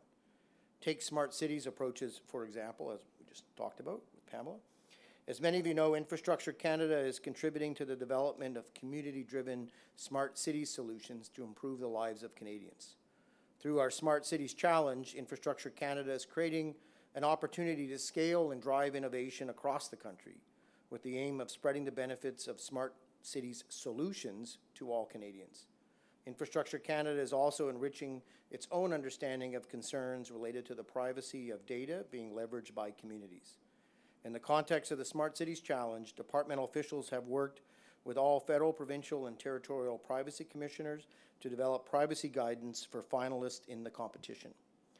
Smart cities aren't about technology for technology's sake, and any solutions applied must address digital and data governance concerns, including by complying with all federal and provincial privacy laws and regulations. Finally, let me briefly turn to Waterfront Toronto Revitalization Initiative, or Quayside, and Infrastructure Canada's engagement. As some of you may already know, a tri-government steering committee serves as a focal point for intergovernmental management and coordination of Waterfront Revitalization Initiative. The committee is chaired this year by Infrastructure Canada's Deputy Minister Kelly Gillis, my boss. As part of its overall mandate, the committee is actively engaged with Waterfront to identify issues, provide input, and coordinate efforts to support progress on all of its major initiatives, like the Portland's flood protection project underway, and of course Quayside. With respect to Quayside, Infrastructure Canada is supporting Waterfront on important aspects of the initiative, including on policy impacts. At Infrastructure Canada, we're working with federal partners to ensure that the Quayside development is consistent and compliant with federal policy and legislative direction. While the digital, data, intellectual property, and privacy issues have garnered most public attention, deservedly so, there are also material land and infrastructure development and financing considerations as part of the eventual business model or models around the new smart city development. Taken together and done properly, the multiple elements of Quayside offer an opportunity for Canada to demonstrate leadership on how a smart community can offer economic and innovative benefits while also safeguarding data and privacy protections that Canadians expect all levels of governments and the business to provide. Thank you very much. So please join me in thanking Christina, David, Chantel, Teresa, Lawrence, Pamela, and Glenn for setting the stage for our discussion this afternoon.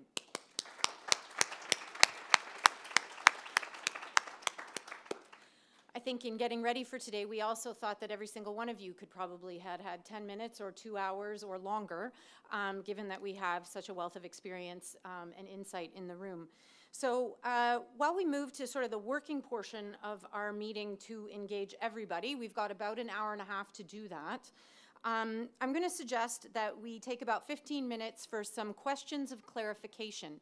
And I always say, you can ask whatever questions you want, but I always premise it by saying, we're here to get your advice at this stage in the game, and many of you have shared that in other forums, on what issues you would like to see Waterfront Toronto consider as they review the digital proposals related to Quayside, and how you think Waterfront Toronto can best determine what's in the public interest when dealing with the opportunities and challenges that are associated with smart cities. Those are the same questions that are on every single one of your info sheets on the back page if you want to take a look. So if we're here to talk about what are the issues and how to determine what's best in the public interest, my question to you is, do you have questions for the speakers to help inform your opinion? So using this as questions of clarification, things you need to know in order to help inform your opinion. And we've got a couple of microphones. I've got one also. Ian's going to be taking lots of notes, and we'll just make our way around the room. And I'll do it in some kind of structured fashion, starting here. And just introduce yourself when you... Sure. Is the microphone working? Oh, yeah, I just have to talk right into it. Hi, it's Belle. This is a question for Chantal Bernier about what happened with Anne Kavukian and whether that has impacted Waterfront Toronto's position on the de-identification of data at source, and whether that's something Waterfront Toronto is going to expect in this situation now. Great. Thank you. So first of all, I'm happy to give you a little bit of the behind the scenes. Anne and I go back a long way, and we have a very positive relationship. I mean, we've developed a friendship over the years. So Anne sent me her resignation letter right away and explained to me why she felt she really needed to do that, because she had the impression that the commitment to de-identification at source was no longer holding. And you've read her letter. I think she's been really open as to why she was resigning, and I have nothing to add to that because she's been so open and clear and articulate about it. As for the impact, because you asked about the impact, first of all, to me it was always understood because it is a matter of law. And if you read the, for example, I referred to the Information Privacy Commissioner's paper on their website, you will see that that is a precondition. You de-identify unless you actually need identity. And if you actually need identity, well, if you're government, you need to demonstrate necessity. And if it's an optional service, well, you need to demonstrate consent. So that's why I was saying, if the object of the smart data being picked up is to ensure we monitor traffic in an area, well, you don't need personal information, and therefore that would be prohibited. It just cannot be justified in a free and democratic society. Where you do need it, because the person actually wants to receive, say, the notification, or why don't we take the example of Statistics Canada, just because we're going to have a very clear illustration of that issue very soon. If the government can demonstrate that it can only fulfill its mission with identified information, well, then they demonstrate it, and then it can be done with that way. But the legal framework is there, and I've always understood, to go back to your question about impact, that there was never going to be any derogation of that. There is no choice. You cannot collect identified information without demonstration of necessity or consent. So that distinction of at source is not different. So She just asked, did everybody hear that? And it's just when you don't have the mic anymore. Yeah, thank you. I was just saying, just to point the attention to the at source, or identifying at source. Yeah, exactly. And so that's exactly the point that makes the whole distinction is if you de-identify at source, meaning like you just don't collect identified information. And sometimes, in fact, it's not even identified at source. So, for example, sensors. Sensors can either catch identified information, for example, mobile ID. That's what they pick up. That's personal information. That comes under privacy law and is subject to privacy law requirements.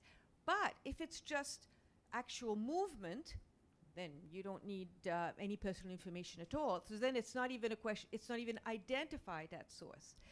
And once it's identified at source, because there is a demonstrable justification, then the principle of data minimization will bring in, for example, anonymization post-collection, or pseudonymization. That's where you need the personal data. You need to trace it back for a good reason, but you don't need to keep it identified on a continuum. So you will create a bank of information that will say Chantal Bernier is code 123, but nobody knows that unless you have the master key.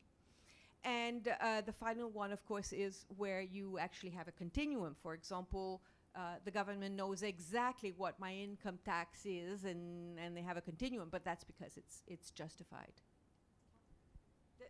Does that help? I think perhaps I should say Anne's resignation has no impact, in the sense that the rules that she wanted to see followed are imperative and therefore have to be followed anyway.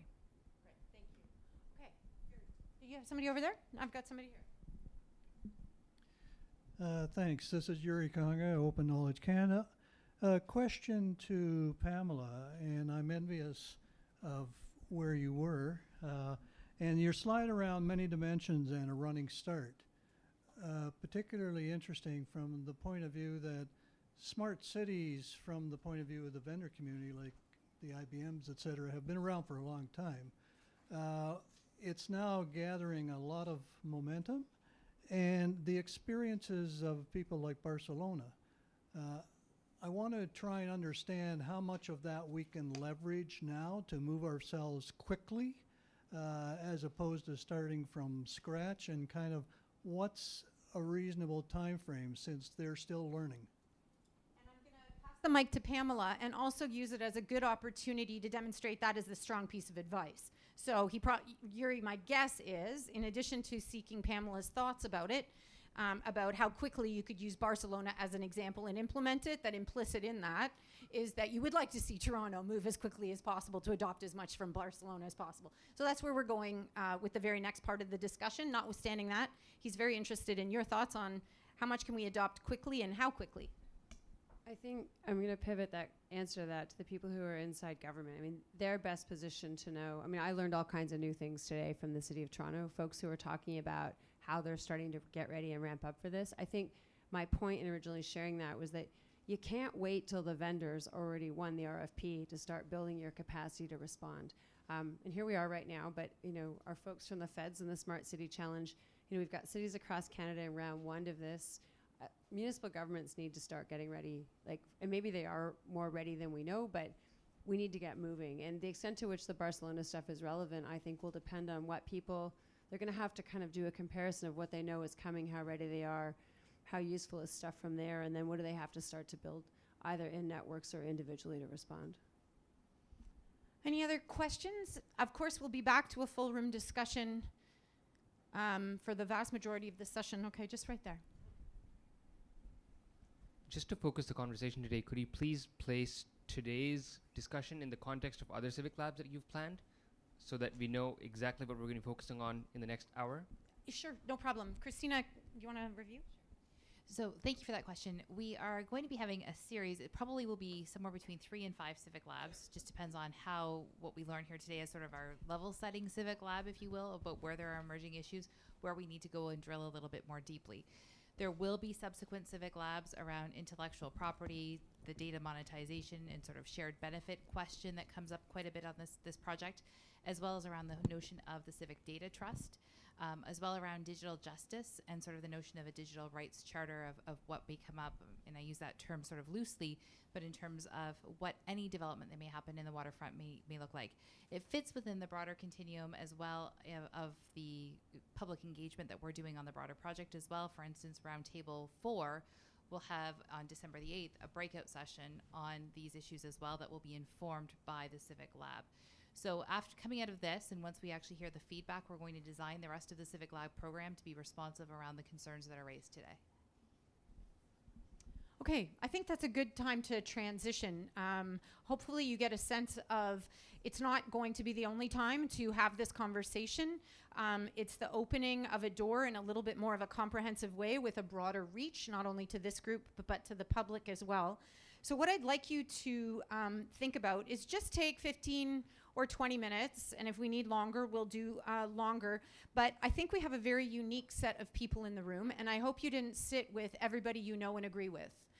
Because it seems to me that there's probably a range of different perspectives. There's public sector, there's private sector, and there's everybody in between. There's community sector, civic advocates. There's lots of different types of people in the room. I'd like you to introduce yourself to the people you're sitting with, and I'd like to suggest that you talk about the issues you'd like to see Waterfront Toronto consider as they review digital proposals related to Quayside. And depending on what you raise as issues, this may inform the curriculum or the series of topics that we cover at future Civic Labs. It might also influence the public materials generated if we know we need to increase literacy around certain topics. And then also some thoughts on how you think Waterfront Toronto can best determine what's in the public interest when dealing with the opportunities and challenges here. So those are the same two questions that are on every single one of those draft info sheets in your, they're always under the what you think part. They're the same ones on every single info sheet if you need to reference them. Otherwise, in short strokes, it's issues and to address around digital, issues and opportunities, of course, and then how can Waterfront Toronto best determine what's in the public interest? So introduce yourselves, take about 15 or 20 minutes, and then we're gonna move the mic around the room. We're gonna take some live notes so we can capture what you've got. But this is the beginning of trying to flesh out what we need to cover and building some common ground, hopefully, or at least understanding where our opinions differ and why. Because I've learned quite quickly this is not about trade-offs, it's about choices and consequences. And everybody has a different perspective on choice and consequence. And so let's talk it over. So we'll leave it to you, and I'll check back in with you in 15 minutes, see how it's going.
Hi, everybody. In 5 minutes, we're going to have a group conversation just to get a sense of what you were talking about at your tables.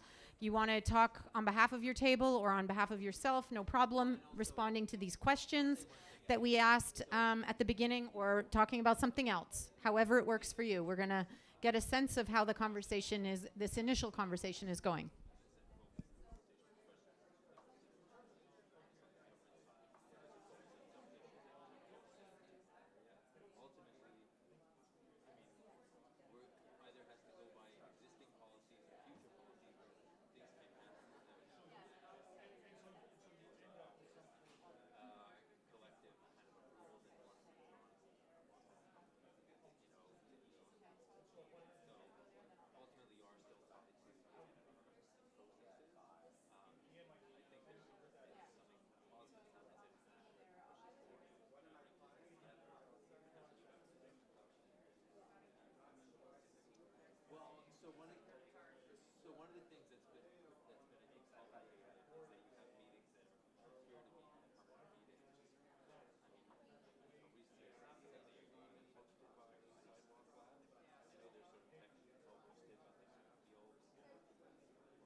Okay, just 1 more minute or so.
Okay.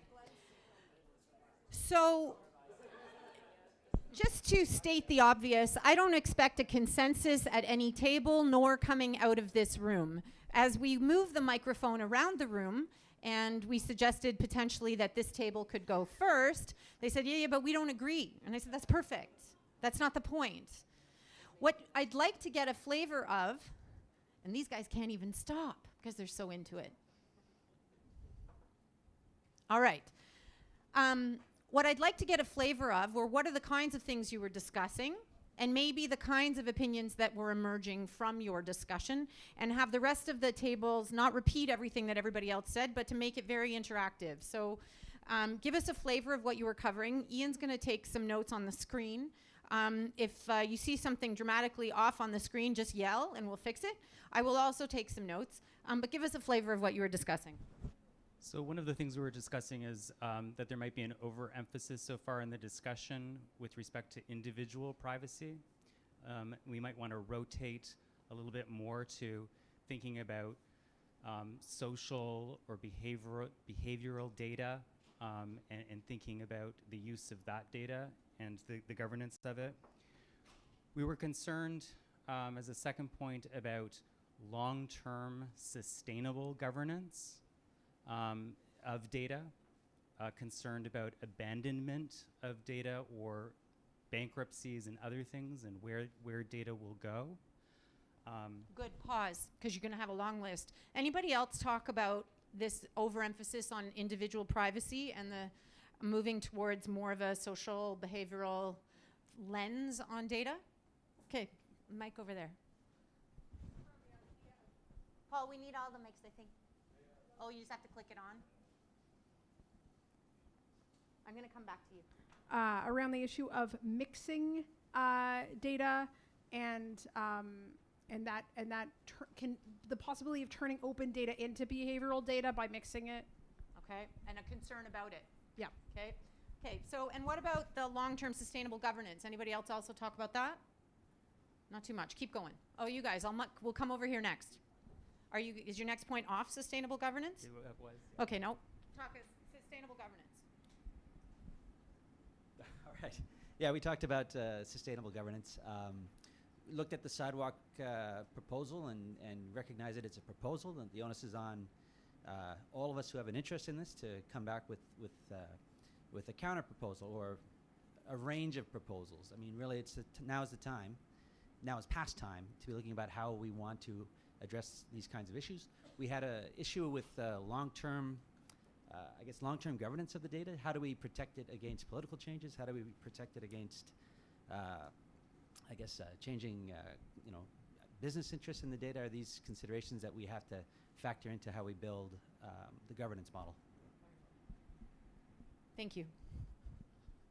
And I think once we'll take a look at what unfolds today, not only in broad strokes, but also in some of the details, we'll be able to get a sense of how well that aligns. And I know Christina's paying keen attention to think through what the future Civic Labs will focus on. So if after we hear all this, something already jumps out at you, Christina, that says, well, no, like clearly we've got to make a move in this direction, then we can always reveal that. Okay. One thing I should have said at the outset is when we were thinking about data, we were thinking about data of things as well as people. And so when we're thinking about long-term data governance, we were thinking about both types of data. Another point that came out is we'd like to see Waterfront Toronto think about ways that data technology and spaces are being used to enhance the delivery of services to groups that are underserviced, both in terms of digital public spaces and traditional services. Okay. And then I think the last point I'll make, unless the table says I should talk about other things, is we spent quite a bit of time thinking about, or at least starting to talk about, ensuring that governance structures and the delivery of services was working to enhance democratic institutions, traditional municipal institutions, and other levels of government enhance their capacity rather than to replace them. Great. So let's pick up on those last two and go to a natural connection. Yeah, please go ahead, Charles. We only touched on it, but a little bit, but it was sort of the governance of governance, because we're talking right now about, we've got the federal government figuring out its data governance policy, we've got the city figuring it out, we've got Waterfront figuring it out, we've got communities trying to figure it out, and could we put together some sort of Milano sharing agreement in Canada so that we actually govern this properly for Canadians, because we've got all these different levels all trying to approach it, and how can we approach it together so that it makes sense? What kind of sharing agreement did you call it? The Milano sharing Okay. agreement. Good.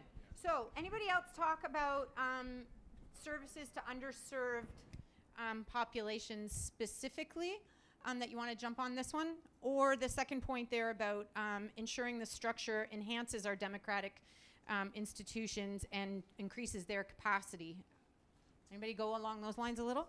Or want to weigh in on that? Well, just a quick point is maybe the governance should only be being defined by democratically elected governments and neither of the two parties that are part of this project. Although the counterpoint to that we discussed is that governments haven't really been doing this well to date, and there's a lot of unanswered questions and issues. So that's sort of both sides of that point.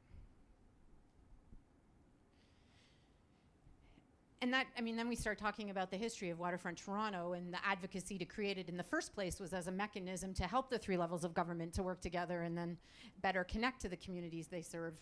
And we were just talking at the break, Toronto was the first Olympic bids submission that had a social equity plan, and that was based on consultations across the waterfront, and that then became the model for all future cities that maybe don't want to bid for Olympics anymore, but the ones that came after that. So there's a lot of innovation in that regard, and we could think about what are the consequences if it's governed only by democratically elected versus governed by some other combination of actors like a Waterfront Toronto and or a private actor like Sidewalk.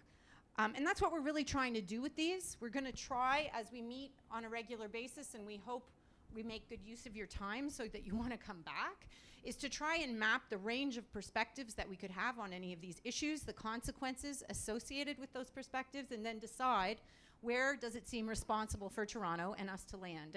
And clearly we've got enough brain power in the room connected not only in Canada but internationally to do that. Okay, so thank you very much. Let's go to this table next. We'll do the sort of same thing. Listen, and if you want to build and add on, you don't have to always speak on behalf of your table. You could just jump in on your own. Anybody here want to? Look, that's a hand. Oh, that's opt-out consent, opt-in consent. Okay. That's a voluntold. So first of all, this is excellent. This is excellent, like this healthy conversation. It's just, I think it's fantastic. We talked about a few things, and then I'll ask my new best friends here to weigh in. So first of all, we did speak at the beginning about in terms of fostering a healthy discussion, and really flowing from the question to Chantal regarding what everyone found was disappointing. And that the necessity for a safe place to discuss, that there needs to be almost like a social pact or a social contract when you participate in this, that we will have healthy discussion of opposing views and the better result will happen. But having a polarized debate which is sucking the energy out of stuff is just not constructive. The other issue we spoke about was there was comments about the necessity for more detail in order to have an engaged discussion between the acronyms, the different parties, and I get that point about the governance of governance, and it's a very complicated environment. Everyone appreciates that, but you need a solid place to have the meaningful discussion. We also spoke about the need to consider the gaps in the existing, certainly the public sector privacy statutory framework. Chantal gave a very eloquent articulation of what exists. I think we need to consider what gaps there are. It's virtual consensus of how these are woefully updated. The way it's articulated right now, it's either necessity or consent. Well, perhaps consent is completely in practical, in certain circumstances, in order to generate the type of benefits that we need from this, but at least articulating what the gaps in those statutory frameworks that will help at minimum to develop the appropriate governance structures, so that we're not just talking about adhering to the compliance with existing law. If it is out of date, the narrative here would be, it would have to be something that would enhance standards in that. What else did I miss stuff? There was some good stuff here. The last piece, and then I'll pass it on. It sort of relates. There was a question about how much the private sector, beyond Sidewalk, has been even involved in these discussions, and is there a safe place for those discussions, and the critical necessity for private sector as a key stakeholder to be involved? What did I miss? You did it fine, Council. Thank you. Good. So that gives us also, that's great advice in terms of who's not in the room, and the pillar makes us move around quite a bit. Sorry, David. But you know, who we can make sure that we get around the table to have this discussion. Who wants to build on that? So the safe space for the discussion and making sure that we can have a good and healthy debate around different points of view, needing more detailed information in order to have a conversation where we're all at least getting all of the various aspects of it. And not only accepting the legal framework as it is, but looking at what the gaps are and where we might want to influence change, and then the private sector. Anybody want to jump on? Great. I just have a question as to how literate the politicians are in this area.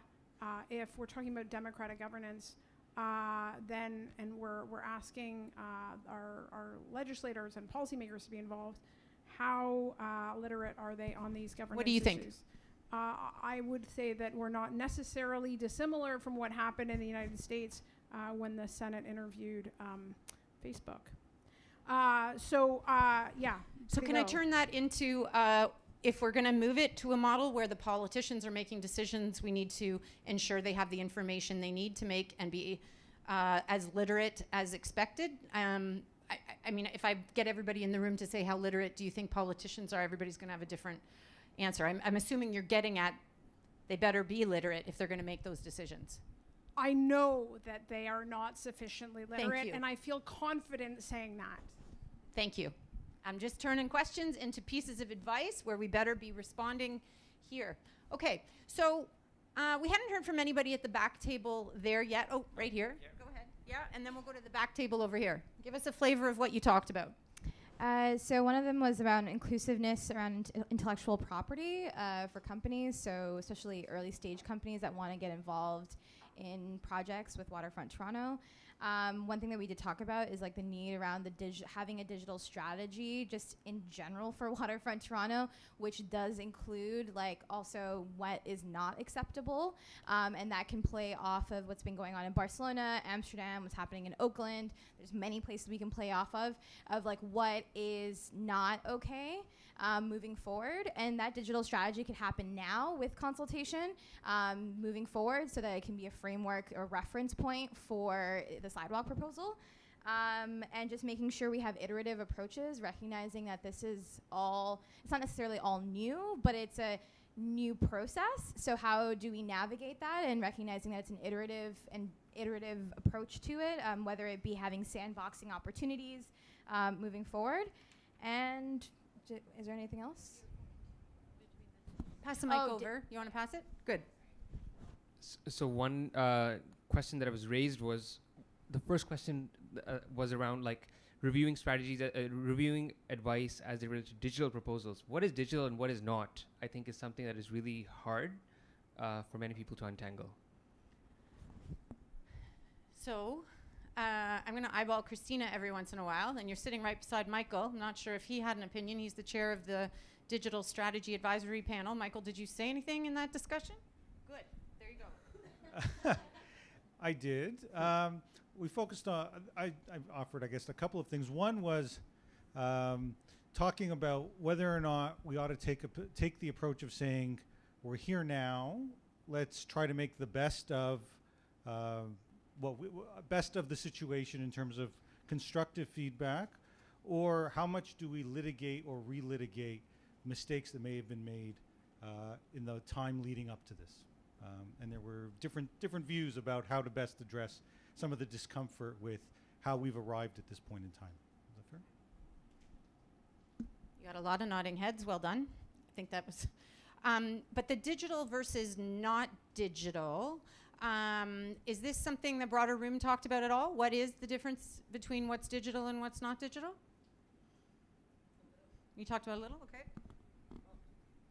Just that it might help to hive off the data and digital governance, because there's like 7/8 of this project that's dealing with infrastructure, real estate, like all kinds of stuff that is being under discussed. And so how do we in some ways either be very clear about how data and digital play into energy, transportation, whatever, or like we need to be clearer on those because it's causing mass confusion. Yeah, or how they're connected, which gets back to the point about transparency, which is what is being proposed. Like we're in circles because we don't have content, which makes answering that question really hard. Okay, Pamela's pointing over. So we had a number of things that we talked about, and actually at the very highest level, I raised the question as to whether we actually have all of the first principles that we need to deal with the digital economy and digital rights.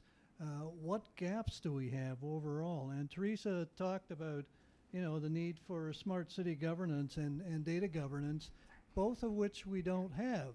So there's a lot that has to be done in that regard, and the sooner we do that and the sooner we iterate on that, the better off we're going to be. Another point that was made. I just was asking Lou Rose, sorry that I walked over. You know that there are a set of digital principles, I'm only flagging it, in the plan development agreement, the PDA, so to speak, and we made sure there were 2 copies on every table. So when you talk about digital principles or first principles, is that the kind of thing or it's something else?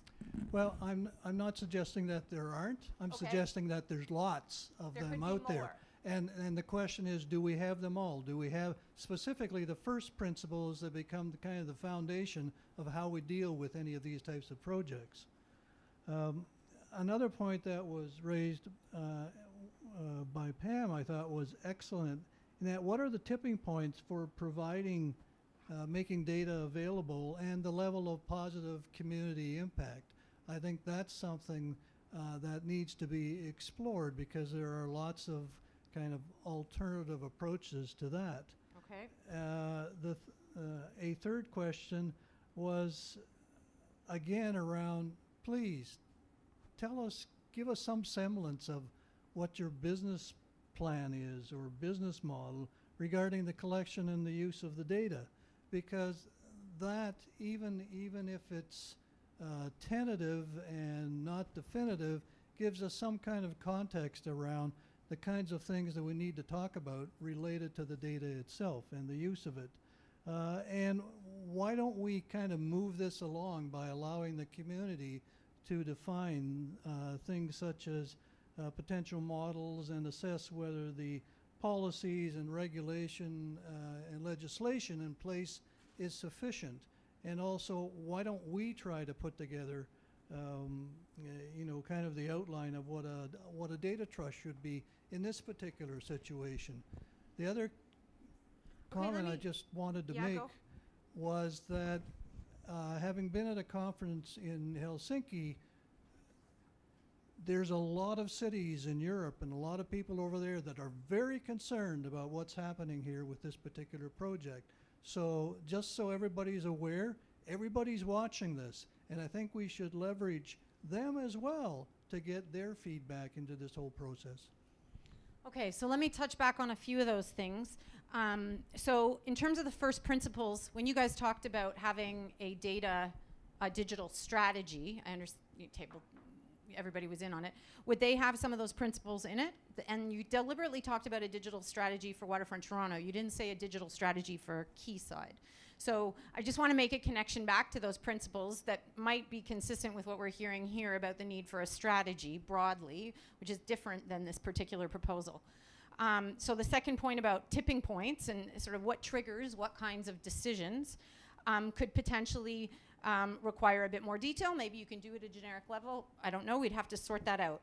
On the business model, I just want to pause for a quick second, because one of the things that came up at the Digital Strategy Advisory panel was a question to me from one of the panelists about why would we hold a Civic Lab if we don't have a more detailed proposal from Sidewalk. And my response then will be the same as my response now, which is, yes, it may be useful in focusing your discussion, but notwithstanding what they propose, does this group have a thought of what they would want to see? And I think that those are two different approaches. And I think in moving ahead with the Civic Lab, maybe we can do a little bit of both. I'm not sure. We'll have to figure out. But notwithstanding what the private sector is provoking for this proposal, and Waterfront Toronto through their search for them, what would you want to see, even if you don't have the details in front of you? And so we're going to have to figure out how to carry those both together. Allowing the community to define, then go to your to the other point. How much literacy do we have to increase if you want the community to define potential models? That'll be interesting. Okay, let's go here, and then is there a table that hasn't had a chance? You guys go. Okay, we're gonna go back here after. This is just a really quick point, maybe as a request to. That just came out of today. I just noticed today for Waterfront Toronto, since we're talking about literacy issues, and some people in the room have had exposure to what's happening in Europe directly by going there, and there have been very expensive conferences that have had European speakers here, that it would be really wonderful if there was a really publicly accessible opportunity for those who are involved with potentially more humane smart cities in Europe to come and speak in a public venue, so that we could actually ask them about how they do things differently, and whether we should adopt some of their practices and concerns they may have, as you raised, in Europe about what's happening here. Thank you. That's another, I'm going to go back here and then up here. Somebody's already got the mic. So another suggestion on participation, getting a little more broadly, not only private sector, but potentially drawing on some of your international colleagues to help here. Go ahead. So I'll just give you the top line summary of our conversation. The first thing we started out with was a bit cart before horse. Yeah, so let's talk about the horse, let's talk about the objectives for the city and then for Quayside. We talked about the name tags. If you have a data trust, who's wearing what tags around the table and who are they representing? Can you flesh that out a bit? Yeah, so if there was a data trust to help responsible data sharing, who gets to decide what are the acceptable uses, what are the acceptable data and not? Who are the representatives, and how are they democratically elected? Do they represent the community? Great. Etc. We talked about what's been underutilized in this is the potential to not just have smart cities, but smart citizens.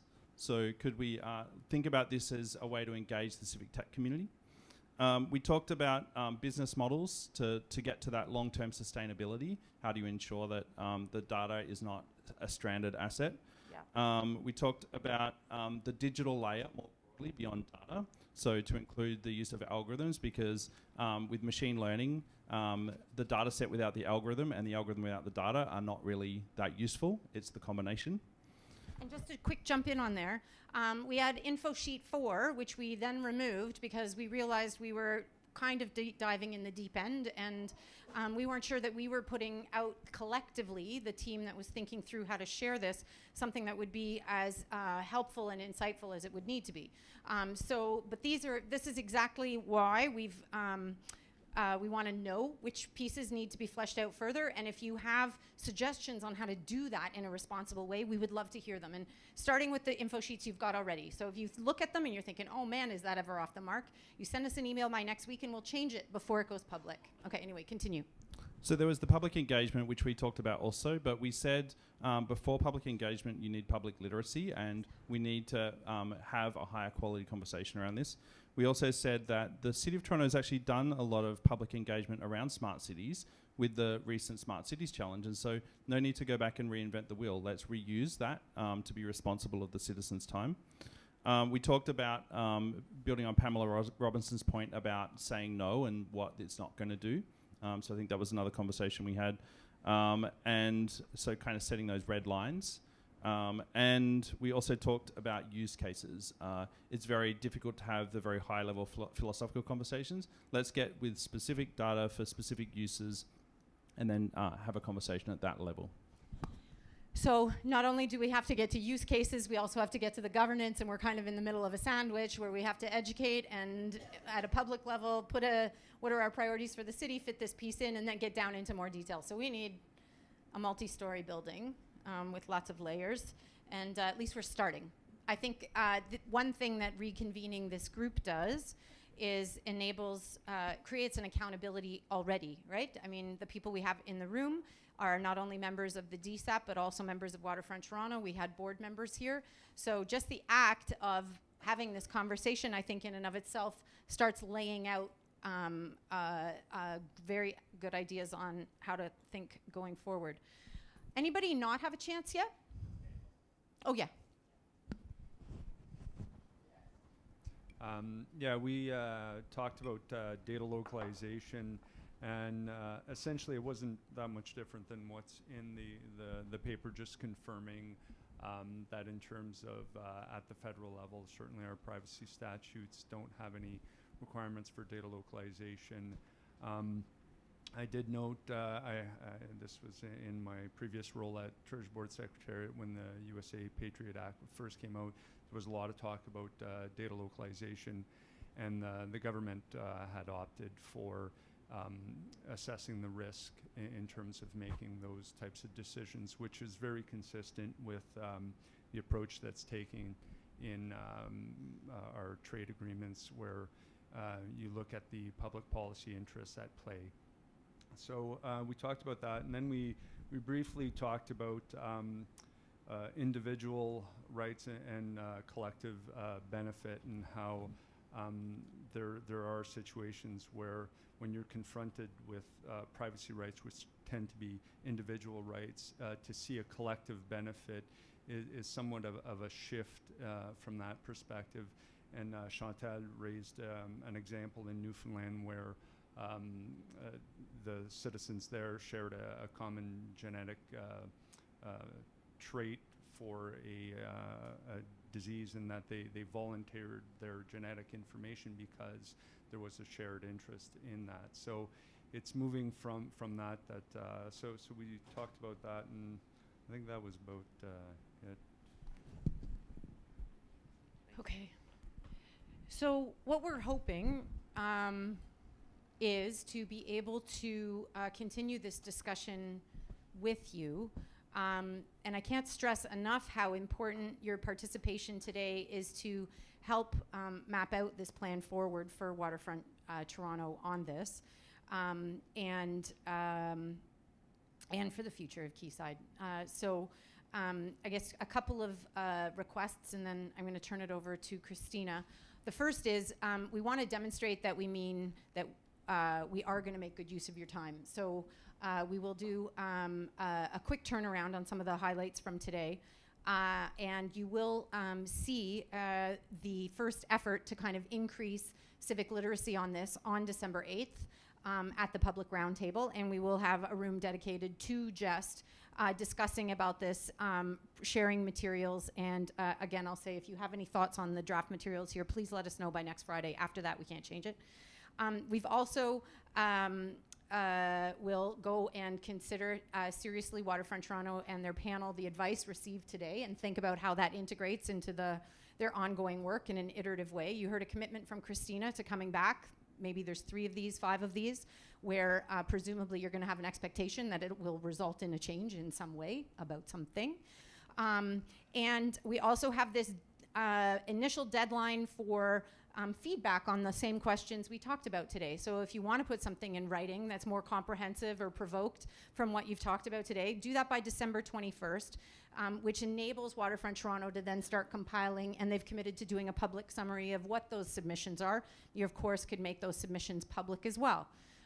So we're trying to put some pieces in place to put some rigor to a process around these discussions, and I think it's safe to think that those the efforts to make it even better will continue. I'm going to hand it over to Christina, and then we're gonna wrap up. I want to start by saying thank you to everyone for coming out here today and really taking the time to start to have this conversation, which I will admit is, I think, far overdue, but at least now we're actually starting to have it. A lot of really good topics surfaced around the room, and I'm sure there's going to be others that will surface through the more detailed notes that will come up. I think there's a really strong notion around this civic literacy that needs to come out, and I know Charles and I have had some good conversations, and Gabe, around how we might be able to bring that forward. The folks at Mars, the Toronto Public Library. It's not Waterfront Toronto that's going to have to do all of this lifting by itself, hopefully, because there's a lot of good things that are already out there that are building on the knowledge of the City of Toronto and so on. The next round of Civic Labs will happen in January, just since we're getting ready for the holiday season, and Roundtable 4 will also reveal, I think, the next round of information from Sidewalk. That will be, again, more grist for the mill of what we're thinking through. It's always a little bit easier to think through these things when there's something in front of you. But it is important, I think, regardless of what Sidewalk's putting forward, that these first principles get clearly defined. Some of them became part of what is Schedule I in the Plan Development Agreement, but there's actually a lot more to that behind the scenes that just never actually came to life. So I'm committed to bringing those pieces to fruition through the Digital Strategy Advisory Panel, our board, and community consultation process. So I'd like us all to think of this as the beginning of a conversation, and we will invite this group back out for the second round of Civic Labs and add to that if there are people who you think were not in the room today that should be a part of the conversations moving forward. Please also send those suggestions to the same email address that's listed there, civiclabs@waterfronttoronto.ca, so we can ensure that they're invited to future sessions. And I'm hopeful that we will be able to advance where we're at today very significantly between now and even early 2019, so that we're well positioned as the proposal comes forward from Sidewalk, and hopefully other third parties begin to think of the waterfront as a bit of a test bed for these ideas moving forward. So if there's any questions, I'll be staying around afterwards, but thank you very, very much.